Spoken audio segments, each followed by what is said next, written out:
राम स्वरूप अणखी दा नावल भीमा 32वां अंक।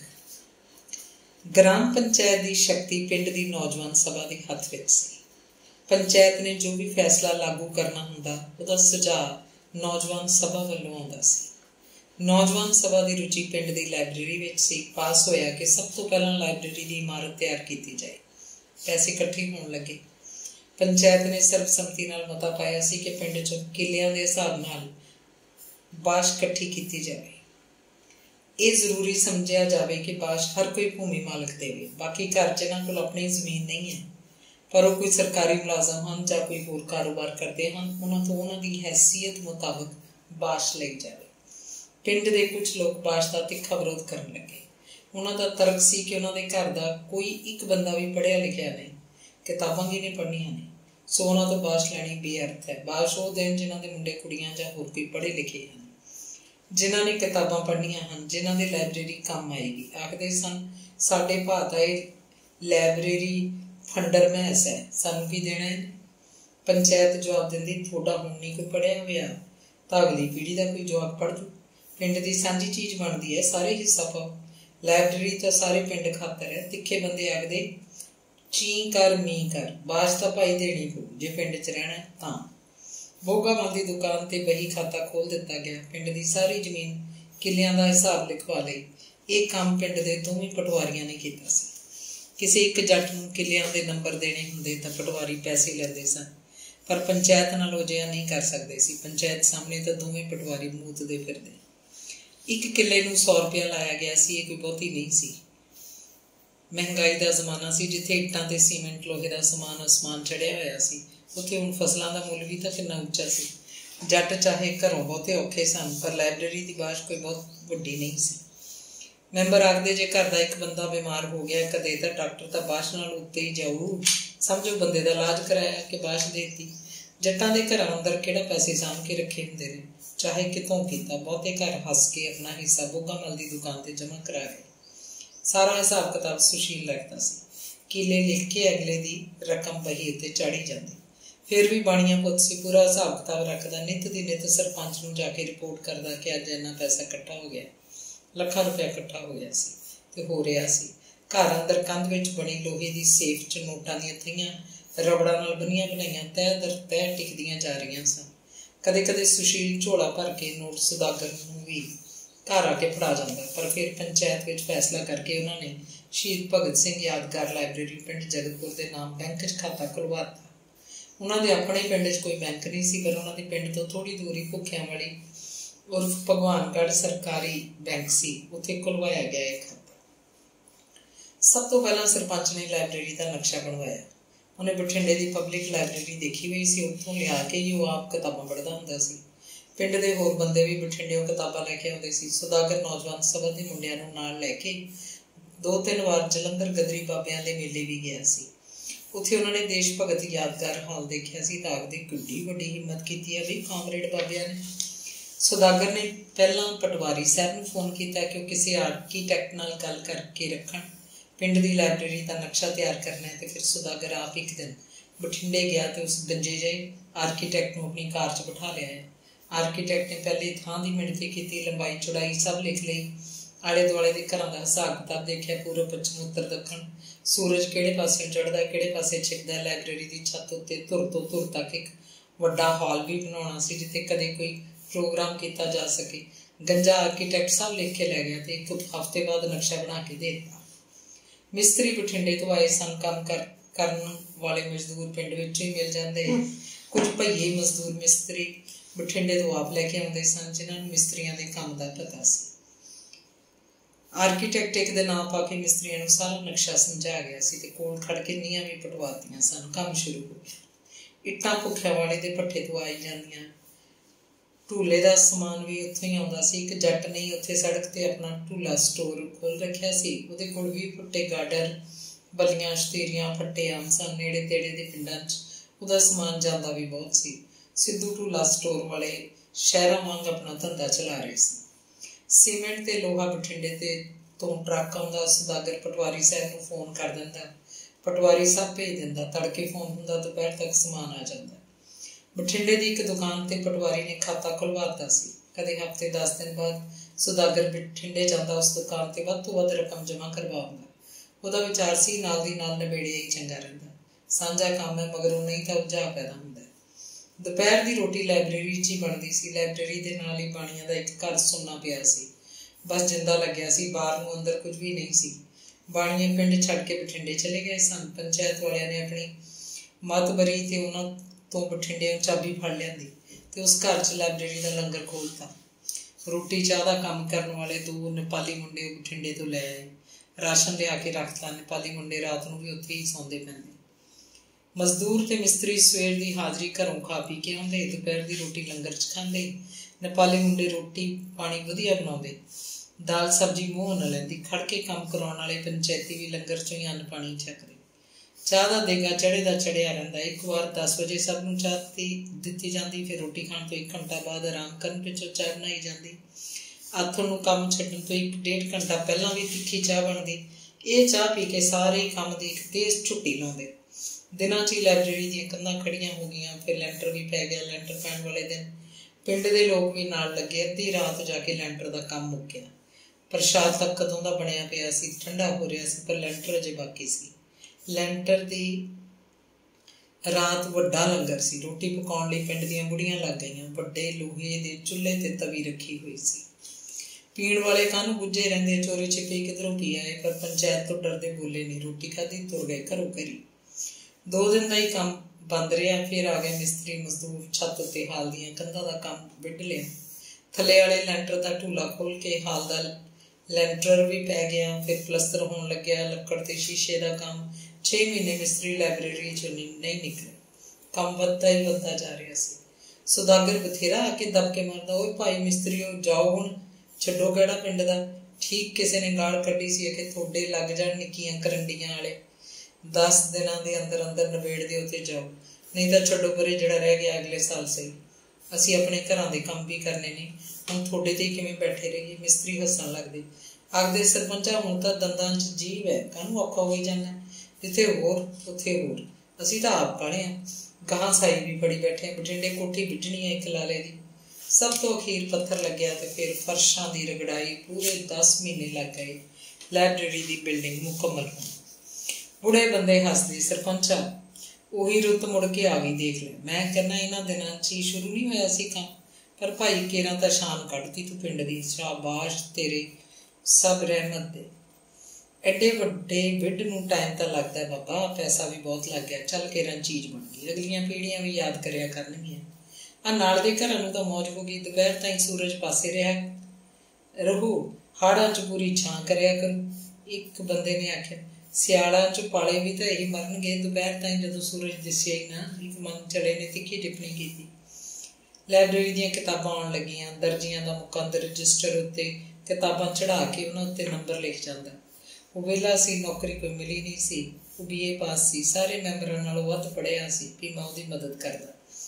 ਭੀਮਾ ਬਿਹਾਰ 'ਚ ਆਪਣੇ ਪਿੰਡ ਦੇ ਸਕੂਲ 'ਚੋਂ 7ਵੀਂ 'ਚ ਪੜ੍ਹਦਾ ਹਟਿਆ ਸੀ। ਹਿੰਦੀ ਤਾਂ ਉਹਨੂੰ ਆਉਂਦੀ ਸੀ। ਇੱਧਰ ਆ ਕੇ ਗੁਰਮੁਖੀ ਦੇ ਅੱਖਰ ਸਿੱਖਣ ਲੱਗਿਆ ਸੀ। ਦੇਬੋ ਤੇ ਜੀਤੋ ਜਦੋਂ ਸਕੂਲ ਦਾ ਕੰਮ ਕਰਦੀਆਂ ਤਾਂ ਭੀਮੇ ਕੋਲ ਜੇ ਵਕਤ ਹੁੰਦਾ ਉਹ ਵੀ ਉਹਨਾਂ ਕੋਲ ਬੈਠਾ ਸਲੇਟ 'ਤੇ ਕੁੜੀਆਂ ਦੇ ਅੱਖਰ ਸਿੱਖਣ ਲੱਗਦਾ। ਉਹ ਹੱਸੀ ਵੀ ਜਾਂਦੀਆਂ, ਉਹਨੂੰ ਸਲੇਟ 'ਤੇ ਅੱਖਰ ਵੀ ਸਿਖਾ ਰਹੀਆਂ ਹੁੰਦੀਆਂ। ਚੌੜ 'ਚ ਕੁੜੀਆਂ ਨੇ ਭੀਮੇ ਨੂੰ 35 ਅੱਖਰ ਸਿਖਾਤੇ। ਅੱਖਰ ਉਹ ਸਲੇਟੀ ਨਾਲ ਲਿਖ ਤਾਂ ਲੈਂਦਾ, ਪਰ ਬੋਲਣ ਵੇਲੇ ਮੂੰਹ ਅਜੀਬ ਜਿਹੀ ਆਵਾਜ਼ ਕੱਢਦਾ। ਕੁੜੀਆਂ ਖਿਲ ਕਰਕੇ ਹੱਸਦੀਆਂ, ਉਹ ਵੀ ਹੱਸਣ ਲੱਗਦਾ। ਉਹਨੂੰ ਘੱਗਾ, ਝੱਜਾ, ਢੱਡਾ, ਧੱਦਾ, ਭੱਬਾ 5 ਅੱਖਰ ਬੋਲਣੇ ਹੀ ਨਹੀਂ ਆਉਂਦੇ ਸੀ। ਉਹ 5 ਅੱਖਰ 35 'ਚ ਇਹਨਾਂ ਤੋਂ ਪਹਿਲਾਂ ਅੱਖਰਾਂ ਵਾਂਗ ਬੋਲਦਾ, ਜਿਵੇਂ ਭੱਬੇ ਨੂੰ ਬੱਬਾ ਹੀ ਕਹਿੰਦਾ ਜਾਂ ਪੱਬਾ। ਲਗਾ ਮਾਤਰਾ ਸਿੱਖ ਕੇ ਜਦੋਂ ਅੱਖਰਾਂ ਦੇ ਸ਼ਬਦ ਲਿਖਣ ਲੱਗ ਪਿਆ, ਕੁੜੀਆਂ ਨੂੰ ਬੜੀ ਖੁਸ਼ੀ ਹੋਈ। ਆਪ ਪੜ੍ਹਦੀਆਂ ਨੇ ਉਹਨਾਂ ਨੇ ਆਪਣੇ ਭਈਏ ਨੌਕਰ ਨੂੰ ਵੀ ਪੜ੍ਹਾ ਲਿਆ ਸੀ। ਪਹਿਲੇ ਦਿਨ ਉਹ ਆਪ ਵੀ ਬੜਾ ਖੁਸ਼ ਸੀ ਜਦੋਂ ਉਹਨੇ ਆਪਣਾ ਨਾਂ ਭੀਮਾ ਗੁਰਮੁਖੀ ਅੱਖਰਾਂ 'ਚ ਲਿਖਿਆ, ਪਰ ਬੋਲਣ ਵੇਲੇ ਜਦੋਂ ਉਹਨੇ ਭੀਮਾ ਨੂੰ ਬੀਮਾ ਆਖਿਆ ਜਾਂ ਫਿਰ ਭੀਮਾ, ਕੁੜੀਆਂ ਹੱਸ ਦੂਰੀਆਂ ਹੋ ਗਈਆਂ। ਤੇ ਫਿਰ ਉਹ ਪੰਜਾਬੀ ਦਾ ਅਖਬਾਰ ਪੜ੍ਹਨ ਲੱਗ ਪਿਆ। ਖਬਰ ਪੜ੍ਹ ਕੇ ਸਮਝ ਵੀ ਲੈਂਦਾ, ਖਬਰ ਪੜ੍ਹ ਕੇ ਸੁਣਾ ਨਹੀਂ ਸਕਦਾ ਸੀ ਕਿਉਂਕਿ ਉਹਦੇ ਸ਼ਬਦਾਂ ਦਾ ਉਚਾਰਨ ਵੱਖਰਾ ਸੀ। ਲਾਇਬ੍ਰੇਰੀ 'ਚੋਂ ਨਿੱਤ ਜਾਂਦਾ, ਮੁਕੰਦ ਦਾ ਪੂਰਾ ਕੰਮ ਸਾਰਦਾ। ਕਿਸੇ ਨੂੰ ਕਿਤਾਬ ਇਸ਼ੂ ਕਰਨ ਵੇਲੇ ਬੰਦੇ ਦਾ ਨਾਂ ਲਿਖ ਲੈਂਦਾ, ਫਿਰ ਕਿਤਾਬ ਦਾ ਨਾਂ ਲਿਖਦਾ, ਇਸ਼ੂ ਕਰਨ ਦੀ ਤਰੀਕ ਲਿਖਦਾ। ਅਗਲਾ ਕਿਤਾਬ ਪੜ੍ਹ ਕੇ ਮੋੜਨ ਆਉਂਦਾ ਤਾਂ ਉਹਦਾ ਨਾਂ ਲੱਭ ਕੇ ਕਿਤਾਬ ਮੋੜਨ ਦੀ ਤਰੀਕ ਪਾ ਦਿੰਦਾ। बस इन्ना ही काम सी जो भीमा बाखूबी निभा रहा सी। नौजवान सभा नूं दिल्ली की पंजाबी साहित्य का पता लग्या तो उन्होंने दिल्ली नाल संपर्क किया। दिल्ली वालियां ने तो फिर उन्होंने लाइब्रेरी भरती किताबां नाल। लाइब्रेरी कोल 10 अलमारियां सन, हाले तक 3 विच ही किताबां सन। दिल्ली जाके इन्नियां किताबां लै आए, खाली अलमारी सिर्फ एक बाकी रह गई। दिल्ली की पंजाबी साहित्य सभा कदे 1943 च बनी सी। इस सभा नूं स्थापित करन च शुरू ज्ञानी कुलदीप सिंह, डॉक्टर हरी सिंह ते प्यारा सिंह MA का बहुत बड़ा योगदान सी। ते फिर जदों सभा की वागडोर पापा प्रीतम सिंह ते करतार सिंह दुग्गल दे हत्थ आई तां यह सभा एक मिसाली सभा बन के उभरी। सभा के प्लाट उत्ते करोड़ों रुपए की गगनचुंबी बिल्डिंग उसर गई। इस बिल्डिंग विच ही सभा का पंजाबी भवन है, जिथे हर महीने बिला नागा साहित्यिक मीटिंग होंदी है। दिल्ली की इस सभा की सब तो वड्डी देन है पंजाब ते होर सूबियां विच भी जिथे किते भी पंजाबी भाईचारा निवास करता होवे देहाती लाइब्रेरियां कायम करना। पंजाब ते पंजाब तो बाहर ही कोई 80-90 लाइब्रेरियां सन। किसी साल 2-4 लाइब्रेरियां बंद हो जांदियां, किसी साल 2-4 नवीं खुल जांदियां। पहला तो सभा वालों इन्हां लाइब्रेरियां नूं 10-10 हज़ार रुपए दीयां पंजाबी किताबां मुफ्त भेजियां गईयां। लाइब्रेरियां दी दिलचस्पी देख के फिर सभा ने एक स्कीम शुरू की जो पंजाबी संसार च पहला किधरे नहीं सी। वड्डी गल तां इह सी कि लाइब्रेरी चलाउण वाला व्यक्ति ਲਈ सभा वालों 1000 रुपया मिहनताना दिता जान लग्या। इस 1000 रुपए नाल लाइब्रेरी का महत्व बनता सी। अगला भी दिलचस्पी ते जिम्मेवारी नाल वध काम करता। दूजी वड्डी गल सी इन्हां देहाती लाइब्रेरियां च किताबां दा नींह वराउणा। सभा 100 रुपए की किताब 20 रुपए च देण लगी। इस हिसाब जिहड़ी लाइब्रेरी उन्हां नूं घट्टो घट्ट 2000 रुपया भेजदी, उस लाइब्रेरी नूं 10,000 रुपए दी किताबां भेज दिंदे। 5,000 रुपए जो तो 25,000 दी किताबां मिलदियां, 10,000 रुपए जो तो 50,000 दी किताबां मिल जांदियां ते लाइब्रेरी का किताबां नाल विहड़ा भर जांदा जिवें मक्की दीयां छल्लियां दा ढेर लग्या होवे जां गन्नियां दीयां भरियां सुट्टियां पईयां होण चूपण लई। दिल्ली की सभा पंजाबी दे सारे चंगे प्रकाशकां तो पता नहीं की भाव किताबां लैंदी ते फिर रलवियां मिलवियां किताबां सारे विषयां दीयां धार्मिक भी सारियां विधावां विच लाइब्रेरी नूं 80% की कटौती दे दिंदी। सौदागर दर्जियां दे मुंडे मुकंद ते भीमे नूं नाल लैके 2 बार दिल्ली आ गया। वो सूमो गड्डी किसी दी मंग के लै गए। ड्राइवर भी अगलियां दा सी। दोवें बार 10-10 हज़ार रुपया जमा करवा के 50-50 हज़ार दियां नवीआं तो नवीआं किताबां चुक ले। किताबां दी सूची पत्र सारे उन्होंने पहला डाक राहीं अपने पिंड मंगवा लए सन। किताबां दी चोण सारे पंचायत मैंबरां ते नौजवान सभा वालियां ने इकट्ठे बह के कीती। ये हर प्रकार दीयां किताबां सन। सिख धर्म ते गुरबाणी नाल संबंध रखदियां किताबां, रूसी नॉवलों के पंजाबी अनुवाद, पंजाबी के वड्डे वड्डे नावलकारां दे सारे सैट, कहानियां ते कविता दी किताबां, नैशनल बुक ट्रस्ट वालों छापियां पंजाबी अनुवाद दी उच्च पद्धरी भारतीय पुस्तकां, पंजाबी साहित्य सभा दिल्ली वालों मानता प्राप्त देहाती लाइब्रेरियां शहीद भगत सिंह यादगारी लाइब्रेरी जगतपुरा जिला बठिंडा का नाम भी शामिल हो गया। 1000 रुपए का बैंक ड्राफ्ट हर महीने भीमा यादव पंजाबी के नाम होंदा सी। भीमा 65-66 साल का हो चुका सी। चाहे वह शरीर का अजे भी तकड़ा ते फुर्तीला सी, पर हुण खेत नहीं जांदा सी। खेती के काम लई झंडा चमार सी। ते एक होर नौकर जिहड़ा पिंड विचों ही जट्टां दा मुंडा सी, हरनेक नां दा इह मुंडा खेती के काम नूं तकड़ा सी ते खेती के काम तो बिना होर कुछ करना जाणदा भी नहीं सी। कल्ला सी, ना कोई भैण भरा ना मां बाप। उन्हां कोल जिहड़ी थोड़ी घणी जमीन सी उहदे करजई बाप ने वेच वट के खा लई।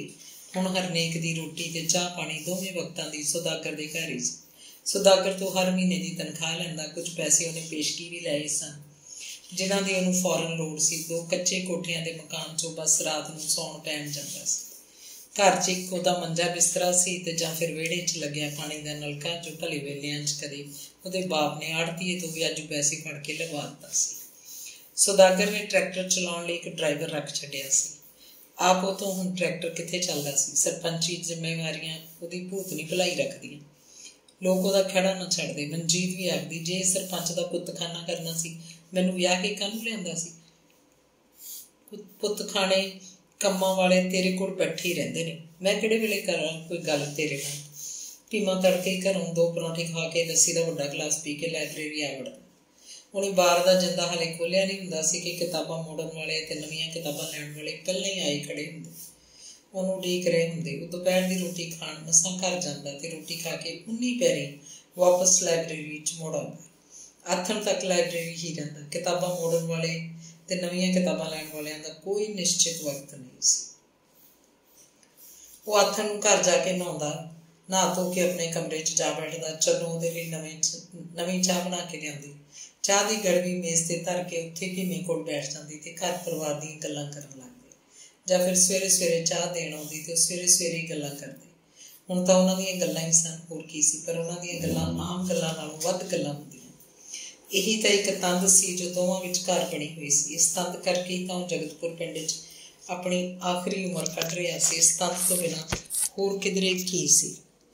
ਪਰ ਸਵੇਰੇ ਸੂਰਜ ਚੜ੍ਹਨ ਤੋਂ ਪਹਿਲਾਂ ਮੱਝਾਂ ਨੂੰ ਕੱਖ ਪਾਉਣ ਦਾ ਕੰਮ ਅਜੇ ਵੀ ਭੀਮਾ ਹੀ ਕਰਦਾ। ਵਿਹੜੇ 'ਚ ਫਿਰਦੇ ਭੀਮੇ ਦਾ ਕਦਮਾਂ ਦੇ ਖੜਾਕ ਸੁਣ ਕੇ ਤਾਂ ਚਰਨੋਂ ਮੰਜੇ 'ਚ ਉੱਠ ਗਈ ਸੀ। ਸ਼ਹੀਦ ਭਗਤ ਸਿੰਘ ਯਾਦਗਾਰ ਲਾਇਬ੍ਰੇਰੀ ਜਗਤਪੁਰ ਦੀ ਨੇੜੇ ਤੇੜੇ ਦੇ 8-10 ਪਿੰਡਾਂ 'ਚ ਪੂਰੀ ਮਹਿਮਾ ਸੀ। ਪੜ੍ਹੇ ਲਿਖੇ ਨੌਜਵਾਨ ਤੇ ਬਜ਼ੁਰਗ ਪਾਠਕ ਹੁਣ ਇੱਥੋਂ ਹੀ ਕਿਤਾਬਾਂ ਲੈ ਕੇ ਜਾਂਦੇ ਸਨ।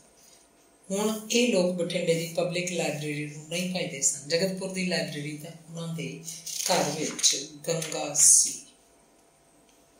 ਅੰਗ 33 ਪਿੰਡ ਦਾ ਸਰਕਾਰੀ ਹਾਈ ਸਕੂਲ ਹੁਣ ਸੀਨੀਅਰ ਸੈਕੰਡਰੀ ਸਕੂਲ ਬਣ ਚੁੱਕਿਆ ਸੀ। ਆਰਡਰ ਤਾਂ ਚੰਡੀਗੜ੍ਹੋਂ ਪਿਛਲੇ ਸਾਲ ਨਵੰਬਰ-ਦਸੰਬਰ 'ਚ ਹੀ ਆ ਗਏ ਸਨ, ਪਰ 11ਵੀਂ ਜਮਾਤ ਇਸ ਵੇਲੇ ਸ਼ੁਰੂ ਹੋਈ। ਅਪ੍ਰੈਲ-ਮਈ ਤੋਂ ਦਾਖਲਾ ਹੋਣ ਲੱਗਿਆ। ਪਹਿਲਾਂ ਹਿਊਮੈਨਿਟੀ ਗਰੁੱਪ ਹੀ ਸ਼ੁਰੂ ਹੋਇਆ। ਸਾਇੰਸ ਗਰੁੱਪ ਲਈ ਮਹਿਕਮਾ ਲੈਬ ਭਾਲਦਾ ਸੀ ਜਿੱਥੇ ਪ੍ਰੈਕਟੀਕਲ ਹੋ ਸਕਣ। ਲੈਬ ਲਈ ਕਮਰਾ ਨਹੀਂ ਸੀ। ਉਂਝ ਵੀ ਸਕੂਲ 'ਚ ਪੂਰੇ ਕਮਰੇ ਨਹੀਂ ਸਨ। 2 ਜਮਾਤਾਂ ਵੱਧ ਜਾਣ ਕਰਕੇ ਹੋਰ ਕਮਰਿਆਂ ਦੀ ਲੋੜ ਸੀ। ਸਰਦੀਆਂ 'ਚ ਤਾਂ ਕਲਾਸਾਂ ਧੁੱਪ 'ਚ ਕਮਰਿਆਂ ਤੋਂ ਬਾਹਰ ਬੈਠ ਜਾਂਦੀਆਂ ਤੇ ਗਰਮੀ 'ਚ ਦਰਖਤ ਸਨ, ਪਰ ਬਹੁਤੀ ਠੰਡ ਦੇ ਦਿਨਾਂ 'ਚ ਜਾਂ ਹਨੇਰੀ ਤੇ ਮੀਂਹ ਕਣੀ ਵੇਲੇ ਕਮਰੇ ਜ਼ਰੂਰੀ ਸਨ। ਲਾਇਬ੍ਰੇਰੀ ਮੁਕੰਮਲ ਹੋਣ ਤੋਂ ਬਾਅਦ ਪੰਚਾਇਤ ਸਕੂਲ ਦੇ ਨਵੇਂ ਕਮਰੇ ਬਣਾਉਣ 'ਚ ਸਰਗਰਮ ਸੀ। 2 ਕਮਰਿਆਂ ਦੀ ਗ੍ਰਾਂਟ ਤਾਂ ਸਰਪੰਚ ਨੇ ਫਿਰ ਤੁਰ ਕੇ DC ਤੋਂ ਮਨਜ਼ੂਰ ਕਰਾ ਲਈ। ਪੰਚਾਇਤ ਕੋਲ ਸਕੂਲ ਇਮਾਰਤ ਲਈ ਕੋਈ ਰਾਖਵਾਂ ਫੰਡ ਨਹੀਂ ਸੀ। ਕਮਰੇ 6 ਹੋਰ ਬਣਾਉਣੇ ਸਨ। ਇੱਕ ਸਾਇੰਸ ਰੂਮ, 5 ਕਮਰੇ ਕਲਾਸਾਂ ਲਈ। 6 ਕਮਰਿਆਂ ਲਈ ਖਾਸੀ ਵੱਡੀ ਰਿਪੋਰਟ ਚਾਹੀਦੀ ਸੀ। ਪੰਚਾਇਤ ਨੇ ਮੀਟਿੰਗ ਕਰਕੇ ਮਤਾ ਪਾਸ ਕੀਤਾ ਕਿ ਲਾਇਬ੍ਰੇਰੀ ਵਾਂਗ ਸਕੂਲ ਲਈ ਵੀ ਕਿੱਲਿਆਂ ਦੇ ਹਿਸਾਬ ਨਾਲ ਬਾਸ਼ ਪਾਈ ਜਾਵੇ। ਲਾਇਬ੍ਰੇਰੀ ਦੀ ਬਾਸ਼ ਇਕੱਠੀ ਕੀਤੀ ਨੂੰ 3 ਸਾਲ ਹੋ ਚੁੱਕੇ ਸੀ। ਕੁਝ ਲੋਕ ਚਿੜ ਕਰਨ ਲੱਗੇ, ਆਖਦੇ ਸਨ ਪੰਚਾਇਤ ਨੇ ਸ਼ਰਮ ਲਾ ਰੱਖੀ ਹੈ, ਨਿੱਤ ਬਾਸ਼, ਇਹ ਰੁਪਈਏ ਕਿਤੇ ਝਾੜਾਂ ਨੂੰ ਲੱਗਦੇ ਨੇ। ਇਹਨਾਂ ਨੇ ਤਾਂ ਰਿਵਾਜ ਹੀ ਪਾ ਲਿਆ, ਪਹਿਲਾਂ ਲਾਇਬ੍ਰੇਰੀ ਹੁਣ ਅੱਗੇ ਸਕੂਲ, ਅਗਲੇ ਸਾਲ ਕੋਈ ਹੋਰ ਡੂੰਡਕਾ ਖੜਾ ਕਰ ਲੈਣਗੇ। ਕੁਝ ਰੌਲਾ ਪਾਉਣ ਲੱਗੇ, ਸਾਡਾ ਕਿਹੜਾ ਕੋਈ ਮੁੰਡਾ ਕੁੜੀ ਸਕੂਲ ਜਾਂਦਾ, ਅਸੀਂ ਕਾਹਦੀ ਦੇਈਏ ਬਾਸ਼। ਬਾਸ਼ ਉਹ ਦੇਣ ਜਿਨ੍ਹਾਂ ਦੇ ਜਵਾਕ ਪੜ੍ਹਦੇ ਨੇ। ਕਈਆਂ ਦੇ ਤਾਂ 3-3 ਜਵਾਕ ਸਕੂਲ ਲੱਗੇ ਨੇ। ਸਾਡਾ ਹੱਕ ਨਹੀਂ ਬਣਦਾ ਬਾਸ਼ ਦੇਣ ਦਾ। ਸੌਦਾਗਰ ਸਿੰਘ ਨੇ ਸਾਰੇ ਪਿੰਡ 'ਚ ਚੌਕੀਦਾਰ ਤੋਂ ਟੌਂਡਕੀ ਪਟਵਾ ਦਿੱਤੀ ਕਿ ਚਾਹੇ ਕਿਸੇ ਦਾ ਬੱਚਾ ਸਕੂਲ 'ਚ ਪੜ੍ਹਦਾ ਹੈ ਜਾਂ ਨਹੀਂ ਪੜ੍ਹਦਾ, ਕੋਈ ਅਮੀਰ ਜਾਂ ਗਰੀਬ, ਕੋਈ ਜੱਟ ਹੈ ਜਾਂ ਨਹੀਂ ਜੱਟ, ਜਿਹਦੇ ਕੋਲ ਵੀ ਆਪਣੀ ਜੱਦੀ ਪੁਸ਼ਤੀ ਜ਼ਮੀਨ ਹੈ, ਚਾਹੇ ਕੋਈ ਹੈ, ਹਰ ਇੱਕ ਘਰ ਨੂੰ ਕਿੱਲਿਆਂ ਦੇ ਹਿਸਾਬ ਨਾਲ ਸਕੂਲ ਦੀ ਬਾਸ਼ ਦੇਣੀ ਪਏਗੀ। ਪੰਚਾਇਤ ਦਾ ਹੁਕਮ ਸਰਕਾਰੀ ਹੁਕਮ ਸਮਝਿਆ ਜਾਂਦਾ। ਦੋਵਾਂ ਪਟਵਾਰੀਆਂ ਨੇ ਆਪਣੇ ਆਪਣੇ ਠੁੱਲੇ ਦੀਆਂ ਕਿੱਲਿਆਂ ਦੇ ਹਿਸਾਬ ਨਾਲ ਫਰਦਾਂ ਬਣਾ ਕੇ ਨੰਬਰਦਾਰ ਨੂੰ ਦੇ ਦਿੱਤੀਆਂ ਤੇ ਫਿਰ ਉਗਰਾਹੀ ਕਰਨ ਲੱਗੇ। ਪਹੁੰਚ ਵਾਲੇ ਘਰ ਤਾਂ ਪਹਿਲਾਂ ਆਪਣੇ ਹਿੱਸੇ ਦੀ ਬਾਸ਼ ਜਮ੍ਹਾਂ ਕਰਵਾ ਗਏ। ਸਿਆਣੇ ਬੰਦੇ ਦੂਜਿਆਂ ਤੋਂ ਫੜ ਕੇ ਬਾਸ਼ ਦੇਣ ਲੱਗੇ। ਗੱਲ ਕੀ ਦਬੀ ਘੁੱਟੀ ਦੇ ਸਾਰੇ ਭੂਮੀ ਮਾਲਕ ਬਾਸ਼ ਦੇ ਗਏ। ਪੈਸਾ ਸਾਰਾ ਬੈਂਕ 'ਚ ਜਮ੍ਹਾਂ ਨਹੀਂ ਕਰਵਾਇਆ। ਅੱਡੋ ਅੱਡ 2-3 ਪੰਚਾਇਤ ਮੈਂਬਰਾਂ ਨੇ ਆਪਣੇ ਘਰਾਂ 'ਚ ਹੀ ਸਾਂਭ ਕੇ ਰੱਖ ਲਿਆ। ਬਹੁਤਾ ਪੈਸਾ ਸੌਦਾਗਰ ਦੇ ਘਰ ਸੀ, ਜਿਹਦਾ ਹਿਸਾਬ ਕਿਤਾਬ ਭੀਮੇ ਦੇ ਹੱਥ ਸੀ। ਕਮਰੇ ਬਣਨ ਲੱਗੇ। ਇੱਟਾਂ, ਸੀਮੈਂਟ, ਲੋਹਾ, ਸਰੀਏ, ਗਾਰਡ, ਰਾਤ, ਘੱਗਰ, ਸੈਂਡ, ਬਰੇਤੀ ਦੇ ਢੇਰ ਲੱਗੇ ਸਨ। ਪਿੰਡ ਦੇ ਮਜ਼ਦੂਰ ਬਠਿੰਡੇ ਤੋਂ ਮਿਸਤਰੀਆਂ ਨਾਲ ਆਉਂਦੇ ਬਿਹਾਰੀ ਭਈਏ ਸਕੂਲ ਦੀ ਧਰਤੀ ਤੇ ਸਾਰਾ ਦਿਨ ਖੜਕਾਟ ਪਿਆ ਰਹਿੰਦਾ। ਲੰਗਰ ਵੀ ਸਕੂਲ ਦੇ ਇੱਕ ਵੱਡੇ ਕਮਰੇ 'ਚ ਚੱਲ ਰਿਹਾ ਸੀ। ਪੰਚਾਇਤ ਮੈਂਬਰ ਵੀ ਸਕੂਲ 'ਚ ਹੀ ਬੈਠੇ ਰਹਿੰਦੇ ਤੇ ਉੱਥੇ ਹੀ ਲੰਗਰ ਪਾਣੀ ਛਕਦੇ ਚੁਕਾਉਂਦੇ। ਸੌਦਾਗਰ ਨਿੱਤ ਗੇੜਾ ਮਾਰਦਾ, ਸਾਰਾ ਦਿਨ ਨਹੀਂ ਬਹਿੰਦਾ ਸੀ, ਉਹਨੂੰ ਤਾਂ ਪਿੰਡ ਦੇ ਹੋਰ ਕੰਮ ਹੁੰਦੇ। ਕੁਝ ਮਹੀਨਿਆਂ ਦੇ ਅੰਦਰ ਹੀ 6 ਕਮਰੇ ਖੜੇ ਕਰਤੇ। ਕੰਧਾਂ ਤੇ ਛੱਤ ਅੰਦਰ ਸੀਮੈਂਟ ਵੀ ਹੋ ਗਿਆ। ਦਰਵਾਜ਼ੇ ਤੇ ਬਾਰੀਆਂ ਦੇ ਪੱਲੇ ਵੀ ਲੱਗ ਗਏ। ਸਾਰੇ ਕਮਰਿਆਂ 'ਚ ਇੱਟਾਂ ਦੇ ਘੁੜਾਂਜੇ ਲਾ ਕੇ ਸੀਮੈਂਟ ਦਾ ਘੋੜੂਆ ਪਾ ਦਿੱਤਾ ਗਿਆ। ਇਸ ਵਾਰ ਤਾਂ ਕਮਰਿਆਂ 'ਚ ਕਲਾਸਾਂ ਬੈਠਣ ਲੱਗੀਆਂ। ਬੱਲੇ ਬੱਲੇ ਹੋ ਗਈ ਪੰਚਾਇਤ ਦੀ ਤੇ ਨਾਲ ਹੀ ਨੌਜਵਾਨ ਸਭਾ ਤੇ ਗ੍ਰਾਮ ਪੰਚਾਇਤ ਨੇ ਮੀਟਿੰਗ ਕਰਕੇ ਫੈਸਲਾ ਕੀਤਾ ਕਿ ਇਲਾਕੇ ਦੇ MLA ਨੂੰ ਮਿਲ ਕੇ ਕਮਰਿਆਂ ਦਾ ਉਦਘਾਟਨ ਮੰਤਰੀ ਤੋਂ ਕਰਾਇਆ ਜਾਵੇ। MLA ਦੀ ਗੱਲ ਮੰਨ ਕੇ ਮੰਤਰੀ ਸਕੂਲ ਨੂੰ ਕੋਈ ਪੈਸਾ ਟਕਾ ਵੀ ਦੇ ਜਾਏਗਾ। ਮੰਤਰੀਆਂ ਕੋਲ ਫੰਡ ਹੁੰਦਾ ਹੈ। ਉਹਨਾਂ ਦਿਨਾਂ 'ਚ ਸੂਬੇ ਦੀ ਸਰਕਾਰ ਅਕਾਲੀ ਭਾਜਪਾ ਵਾਲਿਆਂ ਦੀ ਸੀ। ਇਲਾਕੇ ਦਾ MLA ਅਕਾਲੀ ਦਲ ਦਾ ਸੀ ਤੇ ਬਠਿੰਡੇ ਵਾਲੇ ਵਜ਼ੀਰ ਮੁਨਸ਼ੀ ਰਾਮ ਗਰਗ ਨਾਲ ਉਹਦੀ ਚੰਗੀ ਸੱਤਰੀ ਪੈਂਦੀ ਸੀ। ਮੁਨਸ਼ੀ ਰਾਮ ਗਰਗ ਚਾਹੇ ਬਾਣੀਆਂ ਜਾਤੀ 'ਚੋਂ ਸੀ ਤੇ ਉਹਦਾ ਹਿੰਦੂ ਧਰਮ ਸੀ, ਪਰ ਉਹ ਸ਼੍ਰੋਮਣੀ ਅਕਾਲੀ ਦਲ ਦਾ ਆਗੂ ਸੀ। ਅਕਾਲੀ ਕਾਨਫਰੰਸਾਂ ਤੇ ਹੋਰ ਪ੍ਰੋਗਰਾਮਾਂ 'ਚ पग बन के शामिल हुंदा सी। पंजाब की राजनीति चाहे धर्म नाल पैर पैर उत्ते जुड़ी हुई सी, पर अकाली भाजपा वालियां ने अपने तौर पर भी राजनीति सी कि दूजे धर्म वालियां नूं भी अपनी पार्टी 'च शामिल कर लिया जाए। पुछ प्रतीत वधाउण लई ते सियासी लाहा लैण लई दूजे धर्मां दे लोग भी अकालियां 'च शामिल सन। मलेरकोटले के मुसलमान भरा भी अकाली दल च सन। श्रोमणी अकाली दल ने एक खुल अपना वोट बैंक वधाउण लई दूजे धर्म के लोगों नूं दे रखी सी। मिसालां सामने सन। अखे दरबार साहब अमृतसर की नींह मुसलमान फकीर मियाँ मीर ने रखी सी। गुरु ग्रंथ साहब च शेख फरीद की बाणी नूं बहुत उच्चा महत्व दिता जाता है। महाराजा रणजीत सिंह तो लैके पंजाब के सारे सिख राजियां दे दरबार च हिंदू वड्डे वड्डे एहलकार सन।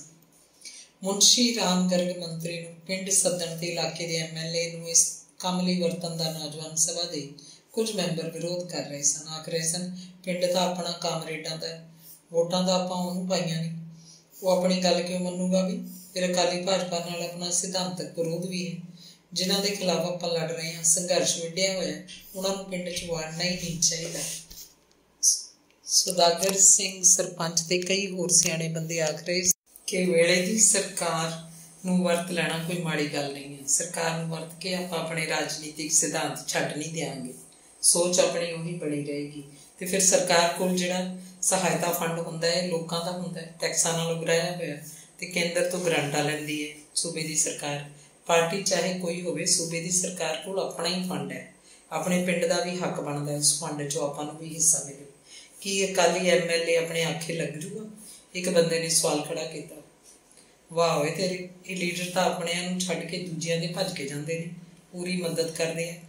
अपने तो इन्हां दे अपने हुंदे ही नहीं, किधरे भज नहीं सकते, ये दूजियां नूं अपने बनाउण दी कोशिश च रहिंदे ने। इकबाल सिंह चाहे अकाली है, उन्होंने पता है अपने पिंड च उन्होंने वोटां घट ही निकलियां सी। आपां गए तो पहले बोल तरू अपने नाल, ये भी परत्या के देख लियो। आपां जे इकबाल सिंह दे कहे तो मुंशी राम की मदद लई तो फिर अगलियां वोटां नूं इकबाल सिंह नाल ही तुरना पऊ। भाई ये आपदा पढ़िया विचार लो, थोनू मैं दस दें। एक होर बंदा बोलिया, अगलियां वोटां वेले देखिया जाऊ किहदे नाल तुरना आपां, खबरे किहड़े राजे की प्रजा होऊ उदों, की पता नाले अगलियां वोटां कदों पैणगियां ने, पैणगियां भी कि नहीं। हुण तां मौके का फायदा उठाओ आपां। मुंशी राम होवे अकाली बंदा, मुंशी राम होवे अकाली बंदा तो अपना ही है, बठिंडे का। सुशील कुमार ने आखिया। अगले दिन ही 5 बंदे इकबाल सिंह के पिंड गए जीप करके। सुदागर सिंह सरपंच नाल, सुशील कुमार, गुरदेव सिंह रामदासिया ते बंदे पिंड चों होर गए, जिहड़े पंचायत मैंबर नहीं सन ते ना ही नौजवान सभा नाल उन्हां दा कोई संबंध सी। इकबाल सिंह पक्का कलां रहिंदा सी, उहदा हलका भी यही सी पक्का कलां। पिंड जगतपुर पक्का कलां हलके च सी। सुदागर सिंह ने पहला फोन ते उहदे नाल गल कर लई कि पिंड दी पंचायत तुहानूं मिलना चाहुंदी। MLA ने जिहड़ा दिन दिता सी, जीप लैके 5 बंदे चले गए। संध्या 9 बजे ही उहदे घर पहुँच गए। इकबाल सिंह का मकान पिंड के आम मकानों वर्गा मकान नहीं सी। इस सड़क किनारे एक वड्डी हवेली सी। अंदर जाके तो उन्होंने इउं लग्या जिवें बठिंडे की किसी वड्डी कोठी च आके बैठे होण। कोठी अंदर सारियां शहरी सहूलतां सी। एक लंबे चौड़े वड्डे कमरे च उन्होंने बिठाया गया। इस कमरे च 4 सोफे लगे सन, 2 एक पासे 2 दूजे पासे। विचकार 2 लंबे मेज सन जिन्हां ते शीशा चढ़िया सी। एक कंध नाल 20 कुर्सियां सन। कदे बहुते बंदियां दा इकट्ठ हो जाता होएगा तो इन्हां कुर्सियां उत्ते बैठते, नहीं तो 10-12 बंदे सोफियां ते ही बैठ सकते सन। इकबाल सिंह ने जगतपुर की पंचायत नूं काजू बदामां नाल बहुते दुध वाली तिखी ते तत्ती तत्ती चाह पियाई। फिर उन्हां दी गल सुनी। सुदागर सिंह ही बोलिया सी। उन्हें दस्सिया कि पिंड दे नवें बने सीनियर सैकेंडरी स्कूल च 6 कमरे अपनी हिम्मत नाल बनाए हैं। वो मंत्री मुंशी राम गर्ग तो उन्हां कमरियां का उद्घाटन कराउणा चाहुंदे हन। नाले मंग भी रखती कि मंत्री आएगा तो स्कूल में कुछ दे के जाएगा। आखिरी गल कि मंत्री नूं इकबाल सिंह जी ही इन्हां दे पिंड लिया सकते हैं कि तुसीं साडी मदद करो। तुहाडा इलाका है, तुहाडे इलाके च साडा पिंड पैंदा, गाहां नूं पिंड तुहाडे नाल है, जिधर मर्जी झोक दिओ सानूं। इकबाल सिंह पहला तो सरपंच की गल बड़े ध्यान नाल गंभीर होकर सुनता रहा तो फिर सरपंच के आखिरी शब्दों उत्ते मुस्कुराउण लग्या। सरपंच जानदा सी इन्हां सियासी लीडरां दी मुस्कुराहट का कोई अर्थ नहीं हुंदा। ये हसदे हसदे किसी काम नूं इनकार कर देंदे आ। चुप गड़ुपी विच कदे कदे अगले का बेड़ा भी तार देणगे। पर इकबाल सिंह कहण लगा कि पहला किहड़ा तुहाडा पिंड मैथों दूर है, पहला भी तो तुसीं मेरे नाल ही हो। जगतपुर मेरा अपना पिंड है, तुसीं हिम्मत करके स्कूल के 6 कमरे उसारते, किड्डी वड्डी गल कीती है। मैं भी अपना बनता हिस्सा पाऊंगा। यकीन दवाया कि मुंशी राम नाल गल करेगा। उम्मीद है मुंशी राम आपां नूं जवाब नहीं दिंदा। वो आएगा तो कुछ दे के भी जाएगा। इकबाल सिंह का धरवास सी, वो 100% मुंशी राम नूं लैके आएगा। जगतपुर वाले बागो बाग हो उठे। इकबाल सिंह उन्होंने रोटी खा के जान ली आख रहा सी, कहता सी खट्टी लस्सी नाल 2-2 बेसणियां छक लो। मैं तो कहना रोटी का तो वेला है, काहनूं भजे जाने हो। जदों जीप च बैठ गए तो जीप स्टार्ट भी हो गई तो इकबाल सिंह ने अगली सीट से बैठे सरपंच नूं उच्चा बोल के आख्या, हुण तुहानूं दोबारा आउण दी लोड़ नहीं, गल करके मैं आप ही सुनेहा भेजूंगा। उन्हां दिनां च मुंशी राम गर्ग ने बठिंडे आउणा सी। उत्थे उन्हें एक पब्लिक स्कूल के बड़े ऑडिटोरीयम का नींह पत्थर रखना सी। उत्थे फिर एक पब्लिक जलसे च बठिंडे वासियों नूं संबोधन करना सी। शहर के 2 उद्घाटनी समागम भी सी। इकबाल सिंह पहले ही मुंशी राम नूं मिलण दी जोच सी। जगतपुर तो बिना उन्होंने 2-3 जरूरी काम भी सी। जो मुंशी राम बठिंडे आया, इकबाल सिंह जा टकरिया ते जगतपुर वालियां दी गल छेड़ी। मुंशी राम माड़ी मोटी ना नुक्कर तो बाद अखीर मन गया। उस वेले इकबाल सिंह ने उस तो ग्रांट भी मनवा ली। मुंशी राम ने सही रकम नहीं दसी, पर भरोसा दवाया कि जिन्ना भी होया वध तो वध करके देगा। तेरा हल्का आखिर नूं भाई असीं तां देना ही हुंदा, किते दवा लै। मुंशी राम ने इकबाल सिंह नूं थापी दित्ती ते आख्या, प्रोग्राम छेती रख लो, मेरे को फंड थोड़ा ही रह गया, बहुत थां दिता गया। इस साल का कोटा होर भी कई थां देना है जी। सरकारी पैसा वंड के ही छकना हुंदा। गुरु भी यही कह के गए, किरत करो वंड के छको। होर दस इकबाल सिंह भाई। मुंशी राम का चाहे वो अपना हल्का नहीं सी, पर मंत्री सी, वो तो सारे पंजाब लई सी। सारे पंजाब लई ना सी, सारे जिला बठिंडा लई सी। नाले उन्हें इकबाल सिंह MLA नूं अपने नाल जोड़ के भी तो रखना सी। जिस मंत्री नाल वध तो वध विधायक जुड़े होण, उहदी पिठ उत्ते होण, उही मंत्री कामयाब ते पक्का मंत्री समझिया जांदा है। हाँ कुहा के इकबाल सिंह ने जगतपुर नूं सुनेहा नहीं भेजिया। उसे शाम वो आप गया उत्थे। पहला सरपंच के घर पहुंचिया। अद्धे पौने घंटे के अंदर सरपंच के घर सारी पंचायत इकट्ठी हो गई। सुदागर सिंह बार बार पंचायत मैंबरां नूं दस रहा सी कि अपनी गल मान ली गई है। ये सरदार इकबाल सिंह जी की हिम्मत है। इकबाल सिंह बार बार आख रहा सी कि 20 दिनों के अंदर अंदर कोई दिन वेख के गर्ग साहब आ जाएंगे, छेती रखो हुण प्रोग्राम, नहीं तो फिर पंजाब विधान सभा का सैशन शुरू हो जाना, फिर मुंशी राम ने हाथ नहीं लगना। इकबाल सिंह ने मुंशी राम गर्ग नाल तारीख तय कर ली ते फोन ते ही सरपंच सुदागर सिंह नूं दस दिता कि हाँ कि वधिया इकट्ठ किया जाए, आले दुआले दे पिंडां दीयां पंचायतां भी बुलाईयां जाण, मुंशी राम पूरा खुश होके जावे, सज धज नाल स्वागत करना। हस के कहा, लै सरपंचा जिन्नी हुण खंड पावांगे उन्ना मिठा होगा। 10 दिन सारी पंचायत तुल ते टंगी रही। सरपंच नूं रात नूं नींद नहीं आउंदी सी। पहली रात जे नींद आई तां अद्धी रात तो बाद कदे भी भड़क दे के अख खुल जांदी। वो फिकर करन लगदा, एक पासे उहनूं चाह भी बड़ा सी। वो सरपंच सी तां पिंड च एडा वड्डा प्रोग्राम हो रहा सी। इहदे च उहदी वड्डी नेकनामी सी। सरकारी दरबारे उहदा नाम पहुंचेगा। बठिंडे दा DC SSP इत्थे आउणगे। जिले दे सारे अफसर आ रहे सन। निश्चित दिन तो जगतपुर पिंड च मेले जिहा माहौल सी। स्कूल च लोग लतड़ी दे फिर रहे सन। मुंशी राम नूं बड़ी बेसबरी नाल उड़ीकिया जा रहा सी। थां थां पुलिस दा पहरा सी। जलेबियां दा लंगर ला दिता गया। बठिंडे तो हलवाई मंगाया गया। लोग जलेबियां खांदे, मगरों चाह का गिलास तैयार होंदा। सारे पिंड च दुध इकट्ठा किया गया। एक पासे चुर उत्ते दुध का कड़ाहा उबल रहा सी। लोहे के चकवे चुल्हियां ते चाह के देगे चढ़े सन। मुंशी राम नूं सब तो पहला लाइब्रेरी च लिजाया गया। लाइब्रेरी बिल्डिंग वेख के दंग रह गया। इन्नी वधिया इमारत तां बठिंडे वाली पब्लिक लाइब्रेरी की भी नहीं सी। किताबां दीयां अलमारियां भरियां हुई सन। पंजाबी के सारे अखबार आ रहे सन ते कई पंजाबी मैगजीन भी। ये जान के तो मुंशी राम दी अखां टड्डियां ही रह गई। जो उन्हें पता लगा कि इस लाइब्रेरी नूं एक बिहारी भैया चला रहा है। वह बस जन्म एक बिहार च होया, नहीं तो पूर्ण रूप च पंजाबी है। पंजाबी लिख पढ़ लैंदा, वह पहरावा पंजाबी है, टुटी फुटी पंजाबी बोलता है, जिन्हें पिंड के सारे लोग समझ लेंदे हैं। कितनी वधिया संभाल रखता सी वो लाइब्रेरी की। मुंशी राम ने उहदे नाल घुट के हथ मिलाया, बुल्लां ते मुस्कुराहट लिया के उसका नाम पूछया तो उन्हें हिक ताण के बड़े फखर नाल जवाब दिता, भीमा यादव पंजाबी। अच्छा, भीमा यादव पंजाबी। मुंशी राम ने उसका नाम दोहराया तो फिर बोलिया, हाँ जी यही नाम है मेरा। एक दिन पहला पटवारी भी जगतपुर आ गया सी। भीमे नाल लग के उन्हें लाइब्रेरी ठीक करवाई, अलमारियां ते गिला कपड़ा फरवाया, किताबां नूं झाड़िया, इशू रजिस्टर मुकम्मल किया, अखबार रसाले बड़ी तरतीब च सजा के मेज़ां ते रखे। भीमे नाल गल मुक्की तो पटवारी हाथ जोड़ी सामने खड़ा सी। मुंशी राम ने उन्होंने झट पछाण लिया। पूछे, ज्ञानी जी तुसीं इत्थे किवें? ये जिहड़ा सरपंच है ना जी सुदागर सिंह, इहदे घर मेरी लड़की है, मैं तो इत्थे आउंदा जांदा ही रहना। कल्याण सिंह ने जिवें हो बुके दस्सिया। कल्याण सिंह कोई ज्ञानी दा इम्तिहान पास नहीं सी, वो सियाणियां सियाणियां ते ज्ञान दियां गल्लां करदा। चिट्टी दुध दाढ़ी खुली छड़ के रखदा, ऐनक ला के रखदा, सिर ते पूछ भी टूटीदार पग बन्नदा हल्के रंग दी। वो देखण नूं ही ज्ञानी जिहा लगदा सी, इसलिए सब उन्होंने ज्ञानी जी आखण लगे। रिटायर होने तो बाद पहला तो कई सालों तहसील कचहरी च अपने पिंड ते उन्हां पिंडां दे जायज़ नजायज़ काम कराउंदा रहा जिथे किते पटवारी रहा सी। कुछ सालों बाद उन्हें यह काम छड्ड दिता सी। गर्द फक्कण वाली गल सी, घर की कबीलदारी कोई नहीं रह नहीं गई सी। बस एक कुड़ी मनजीत सी जो अपने घर बसदी रसदी सी। अगाह सुख नाल दोता सी। कल्याण सिंह बठिंडे की पब्लिक लाइब्रेरी च जाण लग्या। नवीआं पुराणियां किताबां पढ़न नूं वाढा धर गया। उन्होंने किताबां पढ़न का शौक नौकरी करदिआं भी सी। हुण विहला होकर उन्हें शौक वधा लिया। उसकी बोलबाणी विच भी किताबी गल्लां आउण लग पईआं।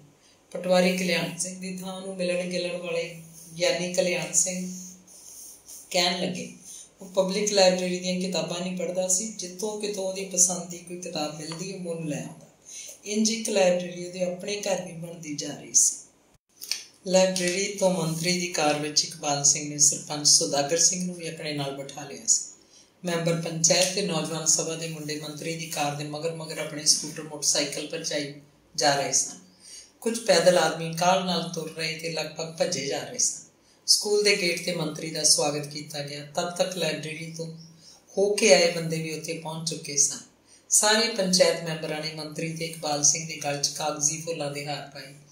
सरपंच नाल दी नाल हर एक का नाम बोल रहा सी। नौजवान सभा के 8-10 मुंडियां तो भी मंत्री के गल च हार पवाए गए ते उन्हां दा नाम दस्सिया गया।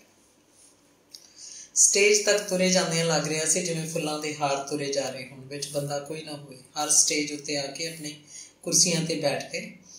मुंशी राम ते इकबाल सिंह लई जिंदाबाद के नारे लाए जा रहे सन। लोगों के कट चो कोई तिखा बोल उभरदा, बोले सो निहाल, ते फिर उन्नी उच्ची आवाज़ च लोग जवाब देंदे सत श्री अकाल। स्टेज सैकटरी सौदागर सिंह आप सी, उन्होंने स्टेज ते बोलना आउंदा सी। अगे 2 सोफे रखे सन, पिछे 15-20 कुर्सियां। सोफियां ते मंत्री मुंशी राम गर्ग, इकबाल सिंह MLA, बठिंडे जिले का DC, जिले का पुलिस मुखी SSP ते कुछ होर नीलियां पग्गां वाले बैठे सन। 2-4 बंदे मंत्री नाल आए बठिंडे दे सन। सौदागर सिंह ने सब तो पहला ज्ञानी कल्याण सिंह का बाल सिक्ख्या बारे भाषण करवाया। उस तो बाद इकबाल सिंह बोलिया। उन्हें मुंशी राम गर्ग के ही बहुत गुण गाए। कुछ शब्द पिंड पंचायत की तारीफ च कई, इलाके की बेहतरी लिए काम करने की अपनी वचनबद्धता दोहराई। इस तो बाद मानपत्र पढ़ के सुनाया गया। मानपत्र पढ़न का काम सुशील कुमार ने निभाया। बुलारा भी चंगा सी, घोट घोट के शब्द बोलता। उहदे बोल च मिठास ते तिखापन सी। वो चिट्टा कुर्ता पजामा पा के आया सी, सिर उत्ते 4 खाने कपड़े का परना वलेटे लिया सी। सज्जे हाथ च मोटा सोने का कड़ा, दाड़ी छाटी हुई मुछां नूं वट दिता होया ते फिर मानपत्र जो शीशे के फ्रेम च जड़िया सी पंचायत ते नौजवान सभा के मैंबरां वल्लों मंत्री नूं भेंट किया गया। मंत्री ते इकबाल सिंह लई जिंदाबाद के नारे फिर उच्चे हुए। फोटोआं खिंचियां जा रही सन। मूवी कैमरा लगातार चल रहा सी। मुंशी राम ने सब तो पहला स्कूल च बने कमरियां की तारीफ की। आख्या अपने हत्थीं अपना आपे ही काज सवारिए, तुसीं किसी महकमे की आस नहीं रखी। एडा वड्डा काम पिंड नहीं कर लिया। लाइब्रेरी की गल छेड़ के पुस्तक सभ्याचार बारे दसन लग्या।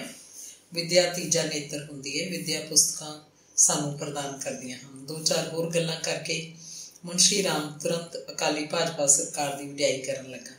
स्कीमां ते प्रोजैक्टां दे नां लए, मुख मंत्री दा रज के गुणगान किया। इस तो बाद वो इकबाल सिंह के कामां की प्रशंसा करन लग्या। इकबाल सिंह वाल झाक के ते कदे उन्होंने मुखातब होकर गल आखदा, जिन्नी भी हो सकती सी उहदी वध तो वध तारीफ की। आख्या इकबाल सिंह जिहा इंसान ते MLA तुहानूं मुड़ के नहीं मिलना। इस संगत का निष्काम सेवक है, रज्जी रूह है। ये किसी को दे सकता, लैण की झाक नहीं रखता। इकबाल सिंह के जयकारे बोले जा रहे सन। अंत विच मुंशी राम ने सरपंच सौदागर सिंह का नाम लै लै के दूजे पंचायत मैंबरां ते नौजवान सभा के मुंडियां की तारीफ की। सरपंच होवे तां इहो जिहा होवे, पंचायत होवे तां जगतपुर पिंड अरगी। अखीर च 2.5 लाख रुपए का ऐलान किया गया। 2 लाख स्कूल वास्ते, 50,000 लाइब्रेरी। भला छणा च मेला बिछड़ गया। मंत्री मुंशी राम गर्ग की कार जिवें सब नूं हूंज के लै गई होवे। स्कूल च कोई पुलिस वाला नहीं रह गया सी। इकबाल सिंह भी मुंशी राम के नाल ही बठिंडे नूं तुर गया। उन्हें राह च मुंशी राम नाल गल्लां करनियां सन। उह तों कुछ होर लैना सी, कुछ होर मनवाउणा सी। पिंड दीआं पंचायतां ते लोग हौली हौली तुरदे जा रहे सन। दूजे पिंडां दे सरपंच ਸੁਦਾਗਰ ਸਿੰਘ ਨੂੰ ਮਿਲ ਕੇ ਗਏ, ਉਹਨੂੰ ਮੁਬਾਰਕਾਂ ਦਿੰਦੇ ਸੀ। ਉਹਨੇ ਆਪਣੇ ਪਿੰਡ 'ਚ ਐਡਾ ਵੱਡਾ ਇਕੱਠ ਕੀਤਾ ਸੀ ਜੋ ਆਪਣੇ ਪਿੰਡਾਂ 'ਚ ਨਹੀਂ ਕਰ ਸਕੇ ਸਨ। ਤੁਰੇ ਜਾਂਦੇ ਦੂਜੇ ਪਿੰਡਾਂ ਦੇ ਲੋਕ ਗੱਲਾਂ ਕਰਦੇ, ਸਰਪੰਚ ਨੇ ਐਡਾ ਵੱਡਾ ਚਾਂਸ ਰਚਿਆ, ਢਾਂਸ ਰਚਿਆ, ਫਿਰ 2.5 ਲੱਖ ਵੀ ਲੈ ਗਿਆ। ਅਸ਼ਕੇ ਜਾਈਏ ਵੀ ਇਹਦੇ। ਆਪਾਂ ਤਾਂ ਕਹਿੰਦੇ ਹਾਂ ਵੀ ਪਿੰਡ ਪਿੰਡ ਇਹੋ ਜਿਹਾ ਸਰਪੰਚ ਹੋਵੇ। ਓਏ ਭਾਈ, ਇਹ ਪਿੰਡ ਵੀ ਬੜਾ ਭਲਾ ਮਾਨਸ ਹੈ। ਪੰਚਾਇਤ ਦੇ ਦੂਜੇ ਮੈਂਬਰ ਵੀ ਸਾਰੇ ਮੁੰਡੇ ਸਮਝਦਾਰ ਨੇ, ਸਰਪੰਚ ਦੇ ਆਖੇ ਲੱਗਦੇ ਨੇ। ਇੱਕ ਆਖਣਾ ਸਾਰੀ ਟੀਮ ਹੀ ਨੌਜਵਾਨਾਂ ਦੀ ਹੈ। ਇਹਨਾਂ ਮੁੰਡਿਆਂ 'ਚ ਕੰਮ ਕਰਨ ਦਾ ਚਾਅ ਹੈ ਭਾਈ, ਕੋਈ ਹੋਰ 2.5 ਨਾਲ 2.5 ਲਾਉਂਦਾ। ਇਹਨਾਂ ਦੀ ਇੱਕ ਨੌਜਵਾਨ ਸਭਾ ਵੀ ਹੈ ਪਿੰਡ ਦੀ। ਹੋਰ ਇਹ ਜਿਹੜੀ ਪੰਚਾਇਤ ਅਸਲ 'ਚ ਇਹੀ ਨੌਜਵਾਨ ਸਭਾ ਹੈ। ਕੜਾਹੇ 'ਚ ਦੁੱਧ ਹਾਲੇ ਬਚਿਆ ਪਿਆ ਸੀ। ਸਰਪੰਚ ਨੇ ਐਲਾਨ ਕੀਤਾ, ਦੁੱਧ ਨੂੰ ਨਿਬੇੜੋ ਬਈ, ਕੜਾਹੇ 'ਚ ਖੰਡ ਸਿੱਟ ਲਓ ਅਤੇ ਚਾਹ ਪੱਤੀ ਵੀ ਪੀਓ ਸਾਰੇ ਗਲਾਸ। ਸਾਰੇ ਪੰਚਾਇਤ ਮੈਂਬਰ ਦੁੱਧ ਪੀਣ ਲੱਗੇ। ਨੌਜਵਾਨ ਸਭਾ ਦੇ ਹੋਰ ਮੁੰਡੇ ਵੀ ਸਨ। ਸਕੂਲ 'ਚ ਬੈਠੇ ਤੇ ਫਿਰਦੇ ਤੁਰਦੇ ਪਿੰਡ ਦੇ ਹੋਰ ਬੰਦੇ ਵੀ, ਸਭ ਨੂੰ ਹੋਕਾ ਦੇ ਦਿੱਤਾ ਗਿਆ। ਕੜਾਹਾ ਮਿੰਟਾਂ ਦੇ ਹਿਸਾਬ ਖਾਲੀ ਹੋ ਗਿਆ ਤੇ ਬਚੀਆਂ ਪਈਆਂ ਜਲੇਬੀਆਂ ਵੀ। ਸਾਰੇ ਪਿੰਡ 'ਚ ਸਰਪੰਚ ਸੁਦਾਗਰ ਸਿੰਘ ਦੀ ਧੰਨ ਧੰਨ ਹੋ ਰਹੀ ਸੀ। 2-4 ਦਿਨਾਂ ਬਾਅਦ ਹੀ ਸਰਪੰਚ ਬਠਿੰਡੇ DC ਦੇ ਦਫ਼ਤਰ ਜਾਣ ਲੱਗਿਆ। 2.5 ਲੱਖ ਦੇ ਆਰਡਰ ਚੰਡੀਗੜ੍ਹੋਂ ਆਉਣੇ ਸਨ ਤੇ ਫਿਰ ਇਹ 2.5 ਲੱਖ ਰੁਪਇਆ DC ਨੇ ਖਜ਼ਾਨੇ 'ਚੋਂ ਕਢਵਾ ਕੇ ਜਗਤਪੁਰ ਦੀ ਪੰਚਾਇਤ ਨੂੰ ਦੇਣਾ ਸੀ। ਇਸ ਕੰਮ 'ਚ 3-4 ਮਹੀਨੇ ਲੱਗ ਗਏ। ਅਖੀਰ ਪੈਸੇ ਲੈ ਕੇ ਸਰਪੰਚ ਨੇ ਸਾਹ ਲਿਆ। ਉਹਨੂੰ ਪਤਾ ਸੀ ਇਹ ਮੰਤਰੀ ਲੋਕ ਐਲਾਨ ਤਾਂ ਹਰ ਥਾਂ ਕਰ ਜਾਂਦੇ ਹੈ, ਮਗਰ ਉਹ ਸਰਕਾਰ ਤੋਂ ਪੈਸਾ ਲੈਣਾ ਬਹੁਤ ਔਖਾ ਹੁੰਦਾ। ਬਹੁਤੀ ਵਾਰ ਐਲਾਨ ਧਰੇ ਦੇ ਧਰੇ ਰਹਿ ਜਾਂਦੇ ਹੈ, ਪੈਸਾ ਕਿੱਧਰੋਂ 1 ਰੁਪਈਆ ਨਹੀਂ ਮਿਲਦਾ। ਸੁਦਾਗਰ ਸਿੰਘ ਨੇ ਜਿਹੀਆਂ ਗੱਲਾਂ ਸੁਣੀਆਂ ਸਨ, 2.5 ਲੱਖ ਕਢਵਾਉਣ ਲਈ MLA ਇਕਬਾਲ ਸਿੰਘ ਨੇ ਪੰਚਾਇਤ ਦੀ ਬਹੁਤ ਮਦਦ ਕੀਤੀ। ਪੈਸਾ ਜੇ ਨਾ ਮਿਲਦਾ ਤਾਂ ਇਸ 'ਚ ਇਕਬਾਲ ਸਿੰਘ ਦੀ ਹੀ ਬਦਨਾਮੀ ਹੋਣੀ ਸੀ। ਅੰਗ 34ਵਾਂ। ਭੁੱਖਿਆਂ ਵਾਲੀ ਉਰਫ ਭਗਵਾਨਗੜ੍ਹ ਦੇ ਸਰਕਾਰੀ ਬੈਂਕ 'ਚ ਉਹਨਾਂ ਦਾ ਖਾਤਾ ਖੋਲ੍ਹਿਆ ਹੋਇਆ ਸੀ। ਇਹ ਖਾਤਾ ਸ਼ਹੀਦ ਭਗਤ ਸਿੰਘ ਯਾਦਗਾਰ ਲਾਇਬ੍ਰੇਰੀ ਪਿੰਡ ਜਗਤਪੁਰ ਦੇ ਨਾਂ ਸੀ। ਇਹ ਖਾਤਾ 3 ਬੰਦਿਆਂ ਦੇ ਨਾਂ ਸੀ, ਸਰਪੰਚ ਸੁਦਾਗਰ ਸਿੰਘ, ਸੁਸ਼ੀਲ ਕੁਮਾਰ ਤੇ ਮੱਖਣ ਸਿੰਘ। ਪੈਸੇ ਜਮ੍ਹਾਂ ਤਾਂ ਕੋਈ ਵੀ ਕਰਵਾ ਦਿੰਦਾ, ਪਰ ਪੈਸਾ ਕਢਵਾਉਣ ਲਈ 3 'ਚੋਂ 2 ਬੰਦਿਆਂ ਦੇ ਦਸਤਖਤ ਜ਼ਰੂਰੀ ਸਨ, ਜਿਨ੍ਹਾਂ 'ਚੋਂ ਇੱਕ ਸਰਪੰਚ ਦੇ ਦਸਤਖਤ ਹੋਣੇ ਜ਼ਰੂਰੀ ਸਨ। ਪੰਚਾਇਤ ਨੇ ਮੀਟਿੰਗ ਕਰਕੇ ਮਤਾ ਪਾਸ ਕੀਤਾ ਕਿ 2.5 ਲੱਖ ਰੁਪਇਆ ਜਿਹੜਾ ਮੰਤਰੀ ਮੁਨਸ਼ੀ ਰਾਮ ਗਰਗ ਵੱਲੋਂ ਭੇਜਿਆ ਗਿਆ, ਉਹ ਸਾਰੇ ਦਾ ਸਾਰਾ ਪਹਿਲਾਂ ਭੁੱਖਿਆਂ ਵਾਲੀ ਦੀ ਬੈਂਕ 'ਚ ਸ਼ਹੀਦ ਭਗਤ ਸਿੰਘ ਯਾਦਗਾਰ ਲਾਇਬ੍ਰੇਰੀ ਵਾਲੇ ਖਾਤੇ ਜਮ੍ਹਾਂ ਕਰਾ ਦਿੱਤਾ ਜਾਏ। ਫਿਰ ਜ਼ਰੂਰਤ ਅਨੁਸਾਰ ਬੈਂਕ 'ਚੋਂ ਪੈਸੇ ਕਢਵਾਏ ਜਾਂਦੇ ਰਿਹਾ ਕਰਨ।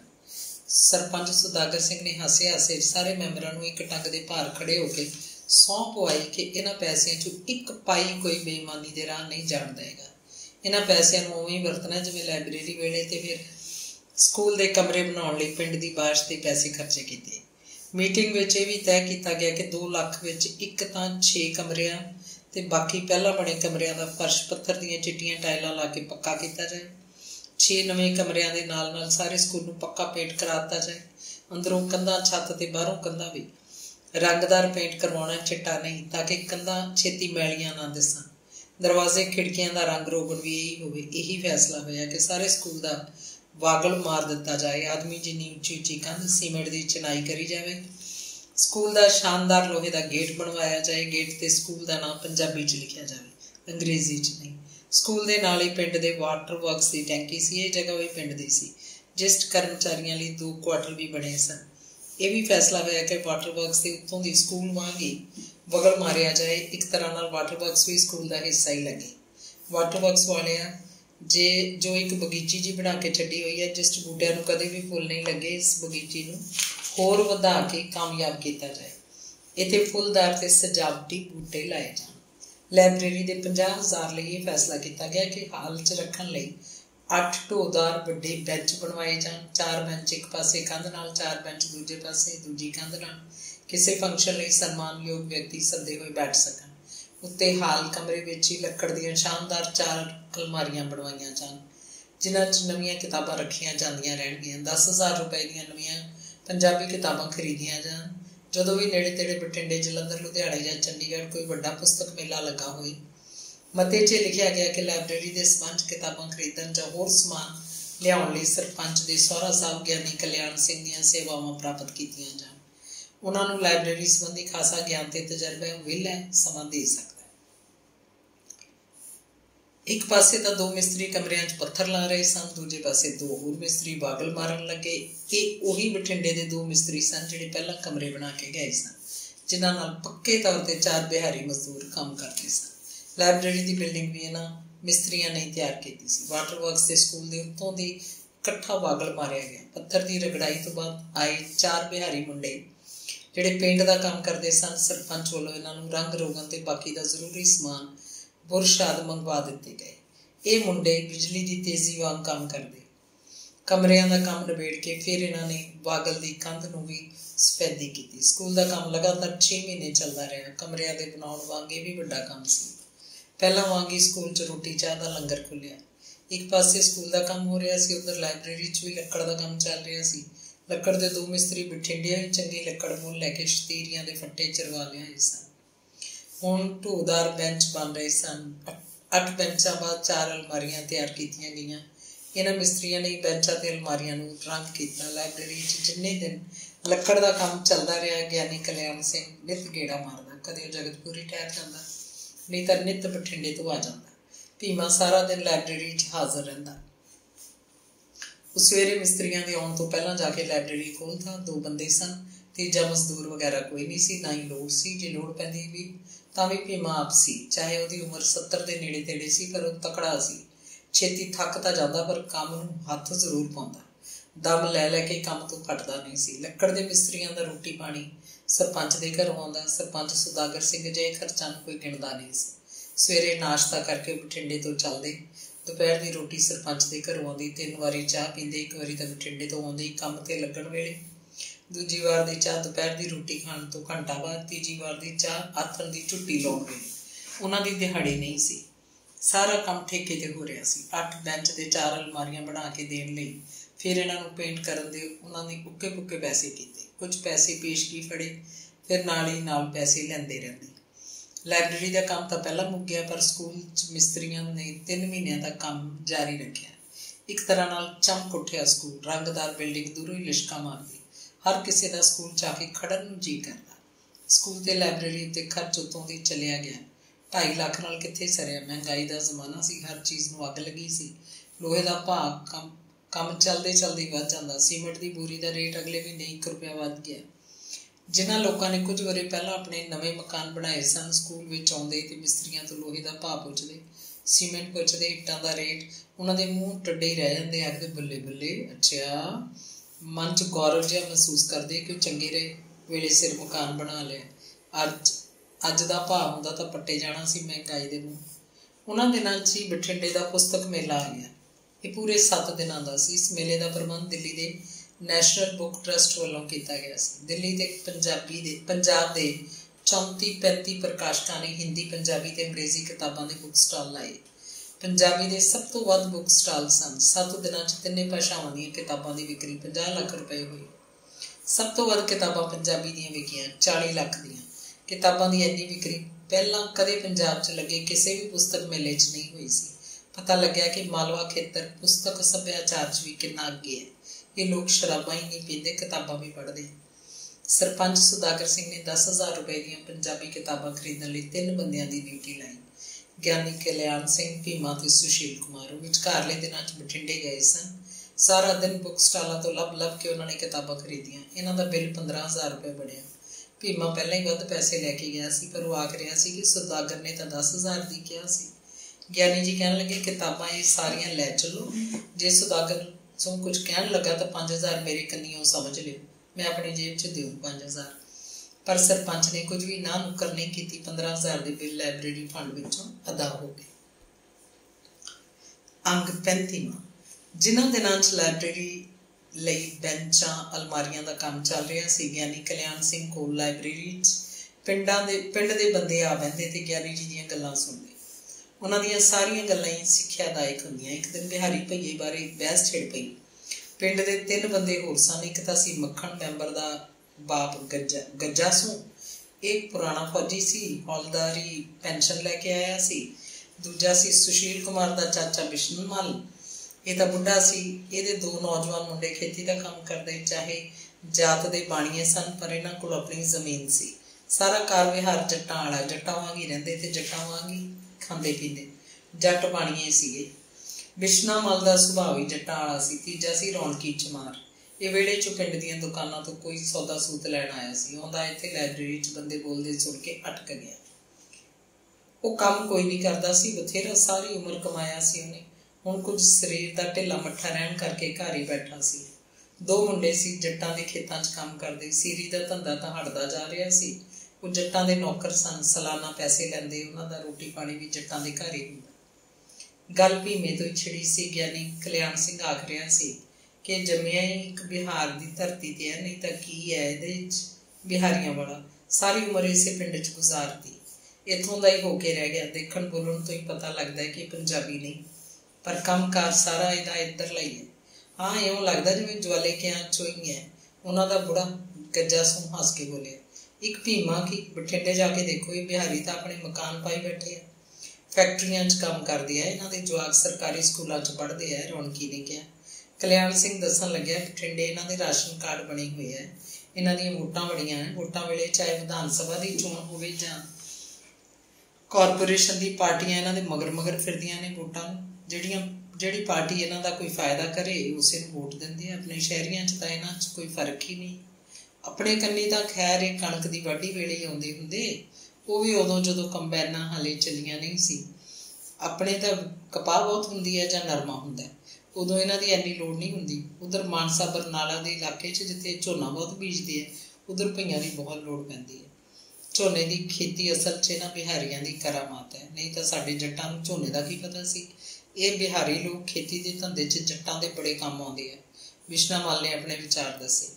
पंजाब की खेती तो हुण हुंदी भईयां दे सिर ते है, अपने जट कदों करदे आ काम। दुआबे माझे का तो पता नहीं, मालवे च पिंड पिंड देख लो, तकड़ा घर भईए बगैर रह ही नहीं सकदा। मैसां दा सारा काम इन्हां कोल हुंदा है। कख पट्ठा पाउण तो लैके धारां कड्ढण ते गोहा कूड़ा सब ये करदे हैं। फिर खेती के उतले काम चाहे छोटे मोटे होने ही करते हैं। घरां च तीवियां वाले काम भी बुढ़ियां इन्हां तो सारे काम कराउंदियां। नीवी पा के सब करी जाणगे। लोकां ने अपनी मोटरां ते इन्हां खातर कोठे पा के दित्ते हुए है। रात नूं उत्थे ही रहिंदे आ। फसल की राखी भी इन्हां दी हुंदी है। भईए जट्टां दा जरूरी अंग बन चुके। ज्ञानी कल्याण सिंह ने भईयां दे काम दा खुलासा किया। रौनकी रामदासिया जिहड़ा हुण तक बोलिया नहीं सी, सब सुनी जांदा सी, कहण लग्या, खेती के कामां च ठीक है भाई, भईयां दा बहुत सहारा है जिमींदारां नूं, पर इन्हां ने साडे मुंडियां नूं तां केरां खूंजे ला के रखता। वो किवें बई? ज्ञानी ने कन खड़े कीते। साडे मुंडे दिहाड़ियां ते जाणों हटा के इन्हां भईयां ने वेड़े दे किन्ने मुंडे ते वड्डी उम्र दे बंदे भी दिहाड़ी दा काम करदे सी। कई बंदियां ने सारी उम्र दिहाड़ी दा काम ही कीता। वो तां दिहाड़ी वधाउण नूं फिरदे हुंदे। ये भईए घट पैसिਆਂ दे काम करन तुर पैंदे। ये मेरे साले साडे मुंडियां तो काम भी वध करदे। गिट मुठिए जे पता नहीं किधरों आ गए, सिर चुक के नहीं देखते, लगे ही रहणगे।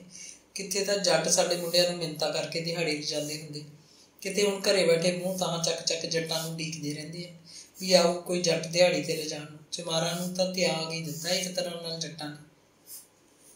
बस ये भईए ने सारे पासे रौनकी डिग के बैठा आख रिहा सी, देख भी रौनकी, ये लोग भुखे मरदे आउंदे ने, इन्हां नूं तां रोटी चाह दित्ती बहुत है, तू पैसिਆਂ दी गल करदा। इन्हां दीयां जमीनां हर साल उधर पानी च आ जांदियां। नेपाल के पानी नूं बिहारी जिमींदार तबाह करके रखते, जमें कोई फसल नहीं हुंदी। ये फिर इधर आ वड़दे, जो भी मिले इन्हां नूं मंजूर है। ये सारे बिहारी उधरों भी खेती का धंधा ही करते आए हुंदे। ये 2 तरह के लोग ने, एक तो वो जिन्हां कोल उधर अपनी जमीन है, एक वो जिहड़े उधर भी खेत मजदूर सी ते इधर भी खेत मजदूर। कल्याण सिंह दस रहा सी, मैं यही तो रोना भी इधर असीं भी खेतां 'च काम करन वाले, जमीन साडे लोकां कोल है नहीं, पर खेती का धंधा करते हैं। साडे मुंडे होर कोई काम जानते यही जानते हैं। बिहारी लोगों ने साडे मुंडियां नूं घरे बिठाता। जट नूं तां कामां चाहीदा, इधरला होवे जां उधरला, रौनकी फिर के जिहा। गल तेरी मनदा मैं, तू ठीक बोलदा है। ये संसार मंडी है भाई, मंडी च जिहड़ी चीज़ सस्ती पऊ उसे नूं खरीदे अगला। जट नूं जिहड़ा दिहाड़िया सस्ता पऊ उसे नूं लैके जाओ, उहनूं तां काम चाहीदा भाई। नाले तुहाडे मुंडे किन्ने क दिहाड़ी दा काम करदे ने, कोई कोई है इस काम ते, उन्होंने होर बथेरे काम है। यही तो हुंदा बाहरले देशों च साडे पंजाबियां नाल भी पहला यही हुंदा सी। इंग्लैंड च सारा साडा भारती मजदूर सस्ता सी, अंग्रेज मजदूर ने विरोध किया, आखिर कड्डो इन्हां कालियां नूं देश चों, ये साडा धंधा खराब करदे आ। पर भाई भारती मजदूर डटिया रहा, उन्हें उत्थे लड़ाई लड़ी, एक ते कामयाब रहा। इवें ही ये बिहारी मजदूर किधरे नहीं जाणगे, इत्थे ही रहणगे। साडे जट्टां नूं इन्हां दी लोड़ है। कल्याण सिंह ने रौनकी नूं समझाउण दी कोशिश की। बिहारियां बिना भाई जट्टां नूं सरदा तां है नहीं, कई ਇਹੋ ਜਿਹੇ ਕੰਮ ਨੇ ਜਿਹੜੇ ਇਹ ਲੋਕ ਹੀ ਕਰ ਸਕਦੇ ਆ, ਜੱਟ ਆਪ ਨਹੀਂ ਕਰਦਾ। ਗੰਜਾ ਸੂੰ ਆਖ ਰਿਹਾ ਸੀ ਉਹ ਯਾਰ ਜੱਟ ਤਾਂ ਹੁਣ ਵਿਹਲਾ ਰਹਿ ਕੇ ਰਾਜੀ ਹੈ, ਹੱਡ ਰੱਖ ਹੁੰਦਾ ਜਾਂਦਾ, ਉਹਨੂੰ ਬਿਹਾਰੀਆਂ ਦਾ ਸੁੱਖ ਹੈ। ਗੱਲ ਅਸਲ 'ਚ ਇਹ ਹੈ ਵੀ ਜਦੋਂ ਦਾ ਖੇਤੀ ਦਾ ਮਸ਼ੀਨੀਕਰਨ ਹੋਇਆ, ਟਰੈਕਟਰ ਕੰਬਾਈਨ ਤੋਂ ਲੈ ਕੇ ਸਭ ਮਸ਼ੀਨਾਂ ਹੁਣ ਖੇਤੀ ਦਾ ਕੰਮ ਕਰਦੀਆਂ। ਕਿਸਾਨ ਖਾਤਰ ਤਾਂ ਥੋੜ੍ਹਾ ਹੀ ਕੰਮ ਬਾਕੀ ਬਚਿਆ ਆ, ਬਸ ਉਤਲਾ ਕੰਮ ਕਈ ਕੁ ਰੁਪਏ ਦਾ। ਇਹ ਜਿਹੜਾ ਉਤਲਾ ਕੰਮ ਸੀ ਇਹ ਭਈਆਂ ਨੇ ਆ ਕੇ ਸਾਂਭ ਲਿਆ। ਜੱਟ ਨੂੰ ਕਰਨ ਨੂੰ ਕੀ ਰਹਿ ਗਿਆ? ਮਸ਼ੀਨਾਂ ਤੇ ਭਈਆਂ ਨੇ ਜੱਟ ਨੂੰ ਜਮਾਂ ਨਿਕੰਮਾ ਕਰਤਾ। ਹੁਣ ਤਾਂ ਬਸ ਇਹ ਭੂਮੀ ਮਾਲਕ ਹੋਣ ਦੀ ਖੱਟੀ ਖਾਂਦੇ ਆ। ਗਿਆਨੀ ਖੋਲ੍ਹ ਕੇ ਦੱਸ ਰਿਹਾ ਸੀ, ਜੇ ਜੱਟ ਵਿਹਲਾ ਹੁੰਦਾ ਜਾਂਦਾ ਇਸੇ ਕਰਕੇ ਕਰਜ਼ਾਈ ਵੀ ਹੁੰਦਾ ਜਾਂਦਾ। ਮੇਰਾ ਕਰਜ਼ਾਈ ਨਹੀਂ, ਵਿਹਲੇ ਬੰਦੇ ਨੂੰ ਵੈਲ ਲੱਗ ਜਾਂਦੇ ਆ, ਵਿਹਲੇ ਬੰਦੇ ਨੂੰ ਨਸ਼ੇ ਪੱਤੇ ਕੰਨੀ ਖਿੱਚੀ ਦੀ ਹੈ। ਗੱਜਾ ਸਿੰਘ ਨੇ ਅੱਗੇ ਗੱਲ ਤੋਰੀ, ਉਹ ਭਾਈ ਆ ਜਿਹੜੀ ਨਸ਼ੇ ਪੱਤੇ ਦੀ ਗੱਲ ਆਖੀ ਹੈ ਇਹ ਤਾਂ ਦੁਖੀ ਹੋਇਆ ਜੱਟ ਕਰਦਾ ਹੈ ਨਸ਼ੇ ਪੱਤੇ, ਕੰਮ ਹੁੰਦਾ ਨਹੀਂ। ਕਰਜ਼ਾਈ ਹੋਣ ਦੇ ਸੰਸੇ 'ਚ ਜੱਟ ਘੋਰੀ ਹੋ ਗਏ, ਫਿਰ ਨਸ਼ੇ ਪੱਤੇ ਕਰਨ ਲੱਗਦਾ। ਨਸ਼ੇ ਪੱਤੇ ਜੱਟ ਸ਼ੌਕ ਨੂੰ ਨਹੀਂ ਕਰਦਾ। ਇਹ ਤਾਂ ਮੈਂ ਦੱਸ ਦਿੰਦਾ ਤੁਹਾਨੂੰ, ਕ੍ਰਿਸ਼ਨਾ ਮਲ ਦਾ ਨਵਾਂ ਤਰਕ ਸੀ। ਤੁਸੀਂ ਗੱਲ ਨੂੰ ਹੋਰ ਪੈਸੇ ਲੈ ਗਏ। ਆਪਾਂ ਭਈਆਂ ਦੀ ਗੱਲ ਕਰ ਰਹੇ ਸੀ।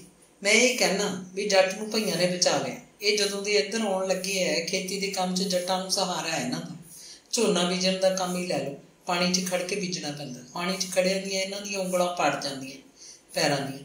ਆਪਣੇ ਬੰਦੇ ਇਹ ਕੰਮ ਨਹੀਂ ਕਰ ਸਕਦੇ ਸੀ। ਇਹਨਾਂ ਬਿਹਾਰੀ ਮਜ਼ਦੂਰਾਂ ਨੇ ਪੰਜਾਬ ਨੂੰ ਧਾਨ ਦੀ ਖੇਤੀ ਦਿੱਤੀ, ਇਹ ਇਹਨਾਂ ਦੀ ਦੇਣ। ਫਿਰ ਕਣਕ ਦੀ ਵਾਢੀ ਹੈ। ਜਿੰਨਾ ਚਿਰ ਸਿਰ ਸੱਟ ਕੇ ਇਹ ਕੰਮ ਕਰਦੇ ਹੈ, ਆਪਣਾ ਇੱਧਰਲਾ ਦਿਹਾੜੀਆ ਕਰਦਾ ਨਹੀਂ। ਇਹੋ ਭਾਈ ਇਹ ਬਿਹਾਰੀ ਲੋਕ ਤਾਂ ਪੰਜਾਬੀ ਕਿਸਾਨਾਂ ਨੂੰ ਵਰਦਾਨ ਸਾਬਤ ਹੋਏ ਆ। ਇਹ ਕੋਈ ਭਾਰ ਨਹੀਂ ਹੈਗੇ ਸਾਡੇ 'ਤੇ। ਇਹਨਾਂ ਨੇ ਪੰਜਾਬ ਦੀ ਖੇਤੀ ਦਾ ਕੰਮ ਹਲਕਾ ਕਰ ਦਿੱਤਾ।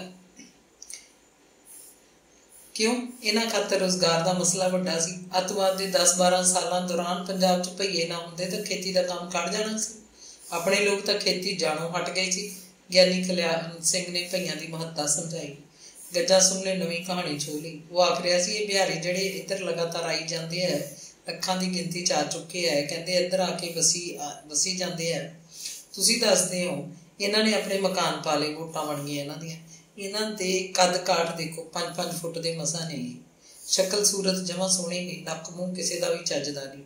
ਇਹਦਾ ਪੰਜਾਬ 'ਚ ਰਹਿ ਕੇ ਪੰਜਾਬੀਆਂ ਦੀ ਨਸਲ ਵਿਗਾੜ ਦੇਣਗੇ, ਨਸਲ ਵਿਗਾੜ ਦੇਣਗੇ। ਉਹ ਕਿਵੇਂ? ਗੱਜਾ ਸਿੰਘ ਕਲਿਆਣ ਸਿੰਘ ਨੇ ਹੈਰਾਨੀ ਜ਼ਾਹਿਰ ਕੀਤੀ। ਉਹ ਵੱਡੇ ਛੋਟੇ ਦੀ ਪਰੋਂ ਹੈ, ਇਹ ਤਾਂ ਹੋਈ ਜਾਂਦਾ ਵਿੱਚ ਵਿੱਚ, ਕਿਸੇ ਨੂੰ ਨਹੀਂ ਪਤਾ। ਕੱਲ੍ਹ ਨੂੰ ਸਾਹਮਣੇ ਆ ਜਾਣਗੀਆਂ ਗੱਲਾਂ। ਬੈਂਗਣੀ ਉਗੜੂਗੀ ਇੱਕ ਦਿਨ, ਸਾਰਖਰੀ ਗੱਲ ਆਖਾਂ ਬੁਰੀ ਲੱਗੂਗੀ। ਕੱਲ੍ਹ ਨੂੰ ਆਪਣੀਆਂ ਤੀਵੀਆਂ ਇਹਨਾਂ ਦੇ ਜਵਾਕ ਜੰਮਿਆ ਕਰਨਗੀਆਂ। ਗੱਜਾ ਸਿੰਘ ਹੌਲੀ ਹੌਲੀ ਬੋਲ ਰਿਹਾ ਸੀ।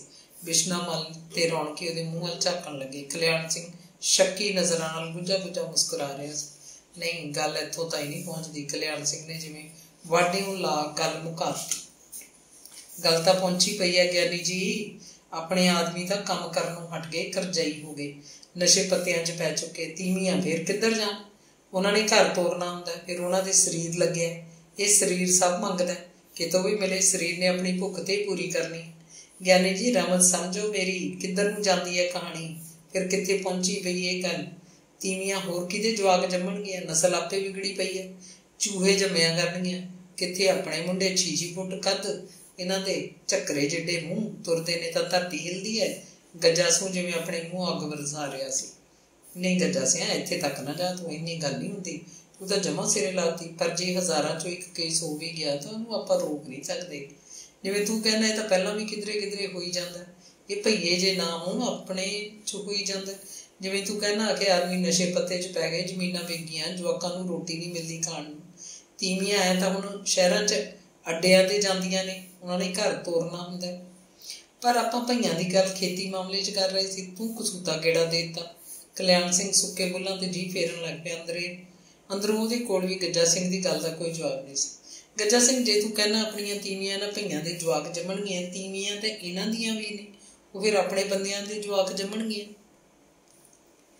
ਇੱਕੋ ਜਿਹੀ ਗੱਲ ਹੋ ਜੂ। ਕਿਉਂ ਸੰਸਾ ਕਰੀ ਜਾਂਦਾ? ਬਿਸ਼ਨਾ ਮੱਲ ਲਾਚੜ ਕੇ ਬੋਲੇ। ਇਹਨਾਂ ਦੀਆਂ ਤੀਵੀਆਂ ਆਪਣੇ ਬੰਦਿਆਂ ਦੇ ਜਵਾਕ ਜੰਮਣਗੀਆਂ ਤੇ ਇਹਨਾਂ ਦੀ ਨਸਲ ਤਾਂ ਸੁਧਰ ਜੂ, ਗਿੱਠ-ਮੁੱਠੀਆਂ ਦੀ। ਇਹਨਾਂ ਨੂੰ ਤਾਂ ਫਾਇਦਾ ਹੋਊ ਭਾਈ। ਰੌਣਕੀ ਵੀ ਲਾਚੜਿਆ ਬੈਠਾ ਸੀ, ਉਹਨੂੰ ਜਿਵੇਂ ਮਜ਼ਾਕ ਕਰਨ ਦਾ ਮੌਕਾ ਮਿਲ ਗਿਆ। ਇਹ ਤਾਂ ਮਨੁੱਖੀ ਵਰਤਾਰਾ ਹੈ ਭਾਈ, ਇਹ ਗੱਲਾਂ ਤਾਂ ਹਰ ਸਮਾਜ 'ਚ ਹੁੰਦੀਆਂ। ਬਿਹਾਰੀਆਂ ਦੇ ਆਉਣ ਨਾਲ ਕੋਈ ਅੱਲੋ ਘਰ ਗੱਲ ਨਹੀਂ ਵਾਪਰਨੀ। ਇਹ ਵਰਤਾਰਾ ਤਾਂ ਪਹਿਲਾਂ ਵੀ ਹੋਈ ਜਾਂਦਾ। ਮਰਦ ਦਾ ਬੀਜ ਆਪਣੇ ਆਲੇ ਦੁਆਲੇ 'ਚ ਖਿੰਡਣਾ ਹੀ ਹੁੰਦਾ। ਨਾ ਇਹ ਗੱਲ ਕਿਧਰੇ ਜਾਣ ਬੁੱਝ ਕੇ ਜਾਂ ਮਿੱਥ ਕੇ ਹੁੰਦੀ ਹੈ ਤੇ ਨਾ ਹੀ ਰੋਕੀ ਜਾ ਸਕਦੀ। ਕਲਿਆਣ ਸਿੰਘ ਨੇ ਫਿਲਾਸਫਰਾਂ ਵਾਂਗ ਪ੍ਰਵਚਨ ਦਿੱਤਾ। एक गल होर दसो ज्ञानी जी, साडे बोगे की दुकान ते नित अखबार आउंदा है, कदे कोई लीडर बयान दिंदा है भी इन्हां बिहारियां दा साडे रहन सहन उत्ते पूरा असर हो रहा है, ये साडी पंजाबी रहनी बहनी नूं बिगाड़ देणगे, इन्हां नूं कड्ढो पंजाब चों। ते तुसीं कहने हो आखे इन्हां बिहारी भाइयां दा लाभ है। बिशना मल मूँह तां चुक के पुछ रहा सी, पंजाब च बाहरों किसी नूं आउण तो कोई रोक नहीं सकता। लोगों ने अपनी रोजी रोटी भी दी खातर किधरे भी जाना हुंदा, मनुख उत्थे ही वस जाता, उस धरती का हो जाता जितों तो अन्न पानी खांदा। मैं पहला भी दसिया तुहानूं भी ये बिहारी लोग उधरों भुखे मरदे आउंदे आ, इन्हां दीयां ज़मीनां नूं हर साल नेपाल का पानी मार दिंदा, फसलां तबाह हो जांदियां, पंजाब इन्हां नूं झल लैंदा है, इसे करके इत्थे आउंदे आ। बहुते बिहारी हुण पक्के तौर पर इत्थे पंजाब च वस गए। इवें ही साडे पंजाबी लोग पहला इंग्लैंड जाके वसे, फिर हुण कैनेडा अमरीका वसते जा रहे। कैनेडा अमरीका च कोई कढ़ सकदा उन्हां? तुहानूं होर दस दिना मैं ज्ञानी साह लैके बोलण लगे। असीं जिहड़े पंजाब दे जट हां, असीं भी तां कदे बाहरों आए सी। पंजाब दे जिन्ने भी जट जाति दे लोग है राजस्थान दे राजपूत ने, उधरों आके इत्थे वसे। ये झूठ है ज्ञानी जी? जट बाहरों किवें आए? पंजाब तां है ही जट्टां दा। समझाओ सानूं भी जट बाहरों किधरों आए सी? गजा सिंह कीड़ी लड़न वांग तड़प उठिया। ये मैं नहीं बोलता, ग्रंथ बोलते हैं। ज्ञानी धीमे मते नाल बोले, लियाओ किहड़ा ग्रंथ है तुहाडे कोल, दिखाओ मैनूं। गजा सिंह दे साह तेज हो, काला ना पै गजा सिंह, ठंडे दिमाग नाल ध्यान दे। एक ग्रंथ छपिया सी अंग्रेजी विच, 3 पोथियां विच है, उहदा नाम है A Glossary of the Tribes and Caste of the Punjab and the North West Frontier Province। ये ग्रंथ 1883 विच ते 1892 इसदी 5वीं मरदमशुमारी दी रिपोर्टां के आधार पर। ये रिपोर्टां 2 अंग्रेज़ विद्वानां ने तैयार कीतियां। एक दा नाम सी सर डेंजल लिविंगस्टन, दूजा सी मिस्टर E.D. मैकलैगन। ये ग्रंथ फिर H.A. रोज ने लिखा। पंजाब के भाषा विभाग ने इस 3 जिल्दां वाले ग्रंथ नूं 2 बार मुड़ के छापिया, पहला 1970 च ते फिर 1990 च। ये बड़ा कीमती ग्रंथ है। फिर होर दसदे हैं, ज्ञानी बोलता जा रहा सी, जे तुसीं की है कि अंग्रेज़ों की गल नूं ना मनदे हो, साडे पंजाबी भाषा ते साहित्य के महान विद्वान ते खोजी नूं तां मनोगे।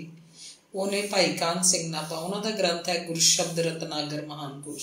इनू सिख लिटरेचर का एनसाइक्लोपीडिया भी कहा जाता है। ये महान कोश जो लेखक ने 15 वरियां की सख्त मेहनत का सिटा पहली बार 1930 छापिया। फिर भाषा विभाग पंजाब ने इनू कई बार छापिया। हुण यह ग्रंथ आम पबलिशरां वल्लों छापिया मिलता है। ਇਹਦੀ ਇੱਕ ਉਦਾਹਰਨ काफ़ी होएगी सिद्धू बराड़ा बारे। सिद्धू गोत दे जट्टां ने फूलकिया रियासतां ते राज कीता ते लिखिया भट्टी राजपूतां विच जैसल प्रतापी योद्धा होया जिन्हें सम्मत 1213 च जैसलमेर नगर वसाया, जो हुण राजपूताने दे अंदर प्रसिद्ध राजधानी है। जैसल दे पुत्र हेम तो 6वीं पीढ़ी सिद्धू होया, जिस तो सिद्धू गोत चले। सिद्धू तो 9वीं पीढ़ी बराड़ होया, जिस तो वंश की बराड़ संज्ञा हुई। बराड़ तो 12वीं पीढ़ी परम प्रतापी बाबा फूल जन्मे, जितों फूल वंश प्रसिद्ध होया। सो इस तरह किसी भी जट गोत का नाम लो, उदी मूँह ही राजपूतां विचों पाट दी मिलेगी। इस तरह एक पक्की तसल्ली वाली सच्चाई है कि पंजाब के सारे जट राजस्थान चों कदे आए सी, कदों आए सी, क्यों आए सी, किवें आए, ये अलग गल है। गंजा सुबेर भी फौजी सी, फौजदारी पेंशन आया सी, उन्हें घाट घाट का पानी पीता सी। ज्ञानी कल्याण सिंह दी गल्लां नूं समझदा सी, चाहे उन्होंने इन्हां गल्लां दा पहला ज्ञान नहीं सी, पर उन्होंने जदों ज्ञानी ने किताबां के हवाले ते खास करके भाई कान सिंह नाभा के महान कोश की गल की तो गंजा सिंह नूं समझ आ गई कि ज्ञानी कल्याण सिंह आखदा है तो सच ही आखदा होएगा। ये ग्रंथ एवें तां नहीं किसी ने लिख दित्ते। ज्ञानी कल्याण सिंह बोलता जा रहा सी, हुण आख रहा सी कि आ पिछले दिनां च एक होर किताब छपी है, जट्टां दा इतिहास। इस जट्टां दी 101 गोतां दा खोज भरपूर इतिहासिक वेरवा दिता है। ਇਹਦਾ खोजी लेखक हुशियार सिंह दुले है। उन्हें बहुत मेहनत की है, जट्टां दी मुख बंसावलियां दे के अगां उन्हां दे गोतां दा भरपूर वर्णन है। फिर तो ज्ञानी जी इत्थे भी लैके आओ 2-4 कापियां जट्टां दा इतिहास। हो जगतपुर वालियां नूं असीं भी देखिए अपना गोत बई कित्थों आए हैं। पंजाब की धरती नूं पहले दिनों विसेक है भी जिहड़ा भी कोई इत्थों दा अन्न पानी खाण पीण लगदा है, आखर नूं पंजाबी हो जांदा। ये जिहड़े बिहारी भईए पंजाब च आ रहे ने, इत्थे आके बसी जाते ने, ये तो नहीं ना इन्हां दे जवाक जिहड़े इत्थे जमदे पलदे ने, इत्थों दे सरकारी स्कूलों या प्राइवेट स्कूलों पंजाबी पढ़ते हैं, पंजाबी बोलते हैं, पंजाब की हवा पानी खाते हैं, पंजाबी पहरावा है, ये सब पंजाबी हो जाएंगे। गल तो ज्ञानी जी ठीक है, मुसलमान किहड़ा पहले दिनों पंजाब दे ने, ये खबरें कित्थों आए सी, पर हुण ये पंजाबी ने। किन्ने मुसलमान पाकिस्तान में चले गए, किन्नी वड्डा टुक्की वेले मारे गए, उन्ने ही हुण वेर होए पे है। ये सारे पंजाबी ने, इत्थे जम्मे पले, इत्थों दे ही हो गए। मलेरकोटला शहर के आले दुआले के पिंडां च रहिंदे मुसलमान साडे ही ने। ज्ञानी जी साडे मजहबी रामदासियां दे कईयां दे गोत भी है ते जट्टां वाले ने, कि असीं भी पहलां जट हुंदे सी, रौणकी ने कंन चुके। नहीं, थोड़ी गल होर है, मजहबी रामदासी पहलां जट कदे नहीं सी। थोड़े गोत जट्टां वाले होण दे कई कारण ने। कदे कदे इउं भी हुंदा भी कोई पिंड धालीवाल जट्टां दा है, उत्थों दीयां दूजियां जातां भी जट्टां दे नकल च अपने आप नूं धालीवाल खवाउण लगदियां। मेरी एक गल होर याद आ गई। पंजाब च एक कहावत मशहूर है, ये कहावत अपनी पहली धारणा नूं ही पक्की करदी है भी पंजाब दे जट राजपूतां चों आए ने। कहावत यह है भी जट्टां दे गोत भुल्लर ते माम अपने आप नूं असली जट आखदे हैं, तीजे गोत हेर नूं अद्धा जट गिणदे हैं। इस तरह आखे असीं 2.5 गोत ही असली जट हाँ, बाकी सारे जट नकली ने, राजपूतां तो बने हुए। इन्हां तिन्नां गोतां दे जट अनुसार ये लोग प्राचीन काल तो ही बारी दुआब च वस रहे सी। गज्जा सूं मखौल जिहा उड़ान वांग बोलिया, लै वे असीं तां फिर नकली जट हाँ, यही नहीं असली जट भुल्लर मां। फिर कहंदे होणगे जट असीं फिर राजपूत हाँ। आपां धरती दे वसेक दी गल करदे सी भी पंजाब दी मिट्टी सानूं अपने च रचा वसा लैंदी है। नाले कहंदे वो बाणीए राजा अगरसैन दी औलाद ने, अगरोही पिंड तो आए। मैं सुनिया बिश्नावाल आप बाणियां सी, उहनूं जिवें शर्म आई। हाँ, ये धारणा भी चलदी है जिहड़ा अगरोहा स्थान है ये राजस्थान ते हरियाणा दी सांझी हंती है। अग्गरवाल उपजाति के लोग वैश्यां चों ने, कारोबारी धंधा करने वाले। हरियाणे हिसार जिले के फतेहाबाद तो सरसा नूं जाने वाली सड़क उत्ते एक बस्ती है अगरोहा। राजा अगरसैन इत्थों दा ही सी। चलो एक गल्लों तां असीं जट राजियां दी संतान हाँ, तां ही तां जट्टां च इन्नी हैंकड़, फिर भी जमीनां वालियां सी। आ निक्की सुक्की जात जिहड़ी हुण जमीनां दे मालक बने बैठे, जिवें बाहमण ने जमीनां वाले, इन्हां नूं साडीआं ही जमीनां पुन्न कीतियां होईआं ने। जट तां गज्जा सिया मैं भी हाँ, तू जट होण दा इन्ना हंकार ना खिच। पंजाब च अज दी घड़ी सब तो वध दुखी जट ही है। पहली गल, जट होर जातां नालों सब तो वध करजाई है। आड़तियां दा ये करजाई, बैंकां दा ये करजाई, पिंड दे धनी किसानां दा ये करजाई। करजा लैके मुंडे कुड़ी दा विआह करदे है, करजा लैके मकान बनाउंदे है, बुढ़ा मरे तो करजा लैंदे है। कल्याण सिंह ने जिवें उहदे नंगे हੱਡ उत्ते भखदा अंगियार धरता, अंदरों गज्जा सिंह बहुत तड़फिया, धरती ते अखां झुका लईआं, उतों जिवें हुंगारा ना भरिया गया। बंदूक की गोली जिवें सीधी उहदी हिक्क च आके वजी। उहने अपने अंदरों एक तिखा हवाड़ भरिया, साह हौली हौली जी बाहर कढिया, इन्ना ही बोलिया, हाँ ये तो है। फिर भाई नशियां की गल कर लो। अगे जट्टां दे दो ही वड्डे नशे हुंदे सी, दारू ते अफीम, दोवें शाही नशे सी। इन्हां दा कोई एडा दुख नहीं सी। दारू तां जट्टां दे नाल ही जमी है। ये लोग खुशी मौके दारू पींदे है, दारू पींदे ने, लड़ना होवे दारू, सुलह करनी होवे दारू, मंगदे। अफीम का नशा दो तरह के लोग ही करते, एक तो शौक वजों अमीर लोगों का नशा, तो अख खड़ी रखने खातर फीम का नशा करते। दूजी किस्म के वो लोग जिन्होंने काम करने खातर फीम खानी होंगी है। नौजवान मुंडे तो नशा करते हैं भी उन्होंने सामने उन्होंने कोई भविख नहीं है।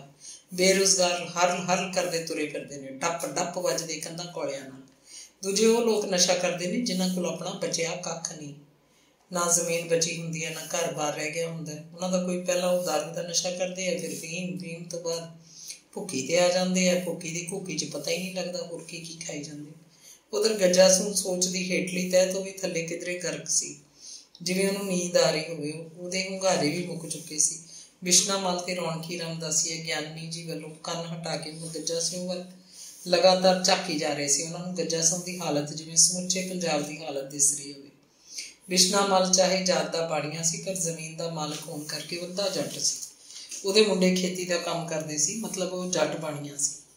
सरकारां तां लुट्टू टोलियां दियां बनदियां ने, इन्हां ने जट्टां दी हालत तो की लैणा। उन्होंने तो राज की वागडोर चाहिए है, कुर्सियां चाहिए। जट कल नूं तबाह हुंदा, चाहे अज तबाह हो जाए। इन्हां नूं की 5-5 साल के पटे लगवाए है, कांग्रेस के भी ते अकालियां दे भी। विकास हो रहा है पंजाब का, नवे नवे प्रोजेक्ट शुरू हो रहे हैं, वड्डियां वड्डियां कंपनियां बाहरों आके वड्डियां वड्डियां फैक्ट्रियां ला रही हैं।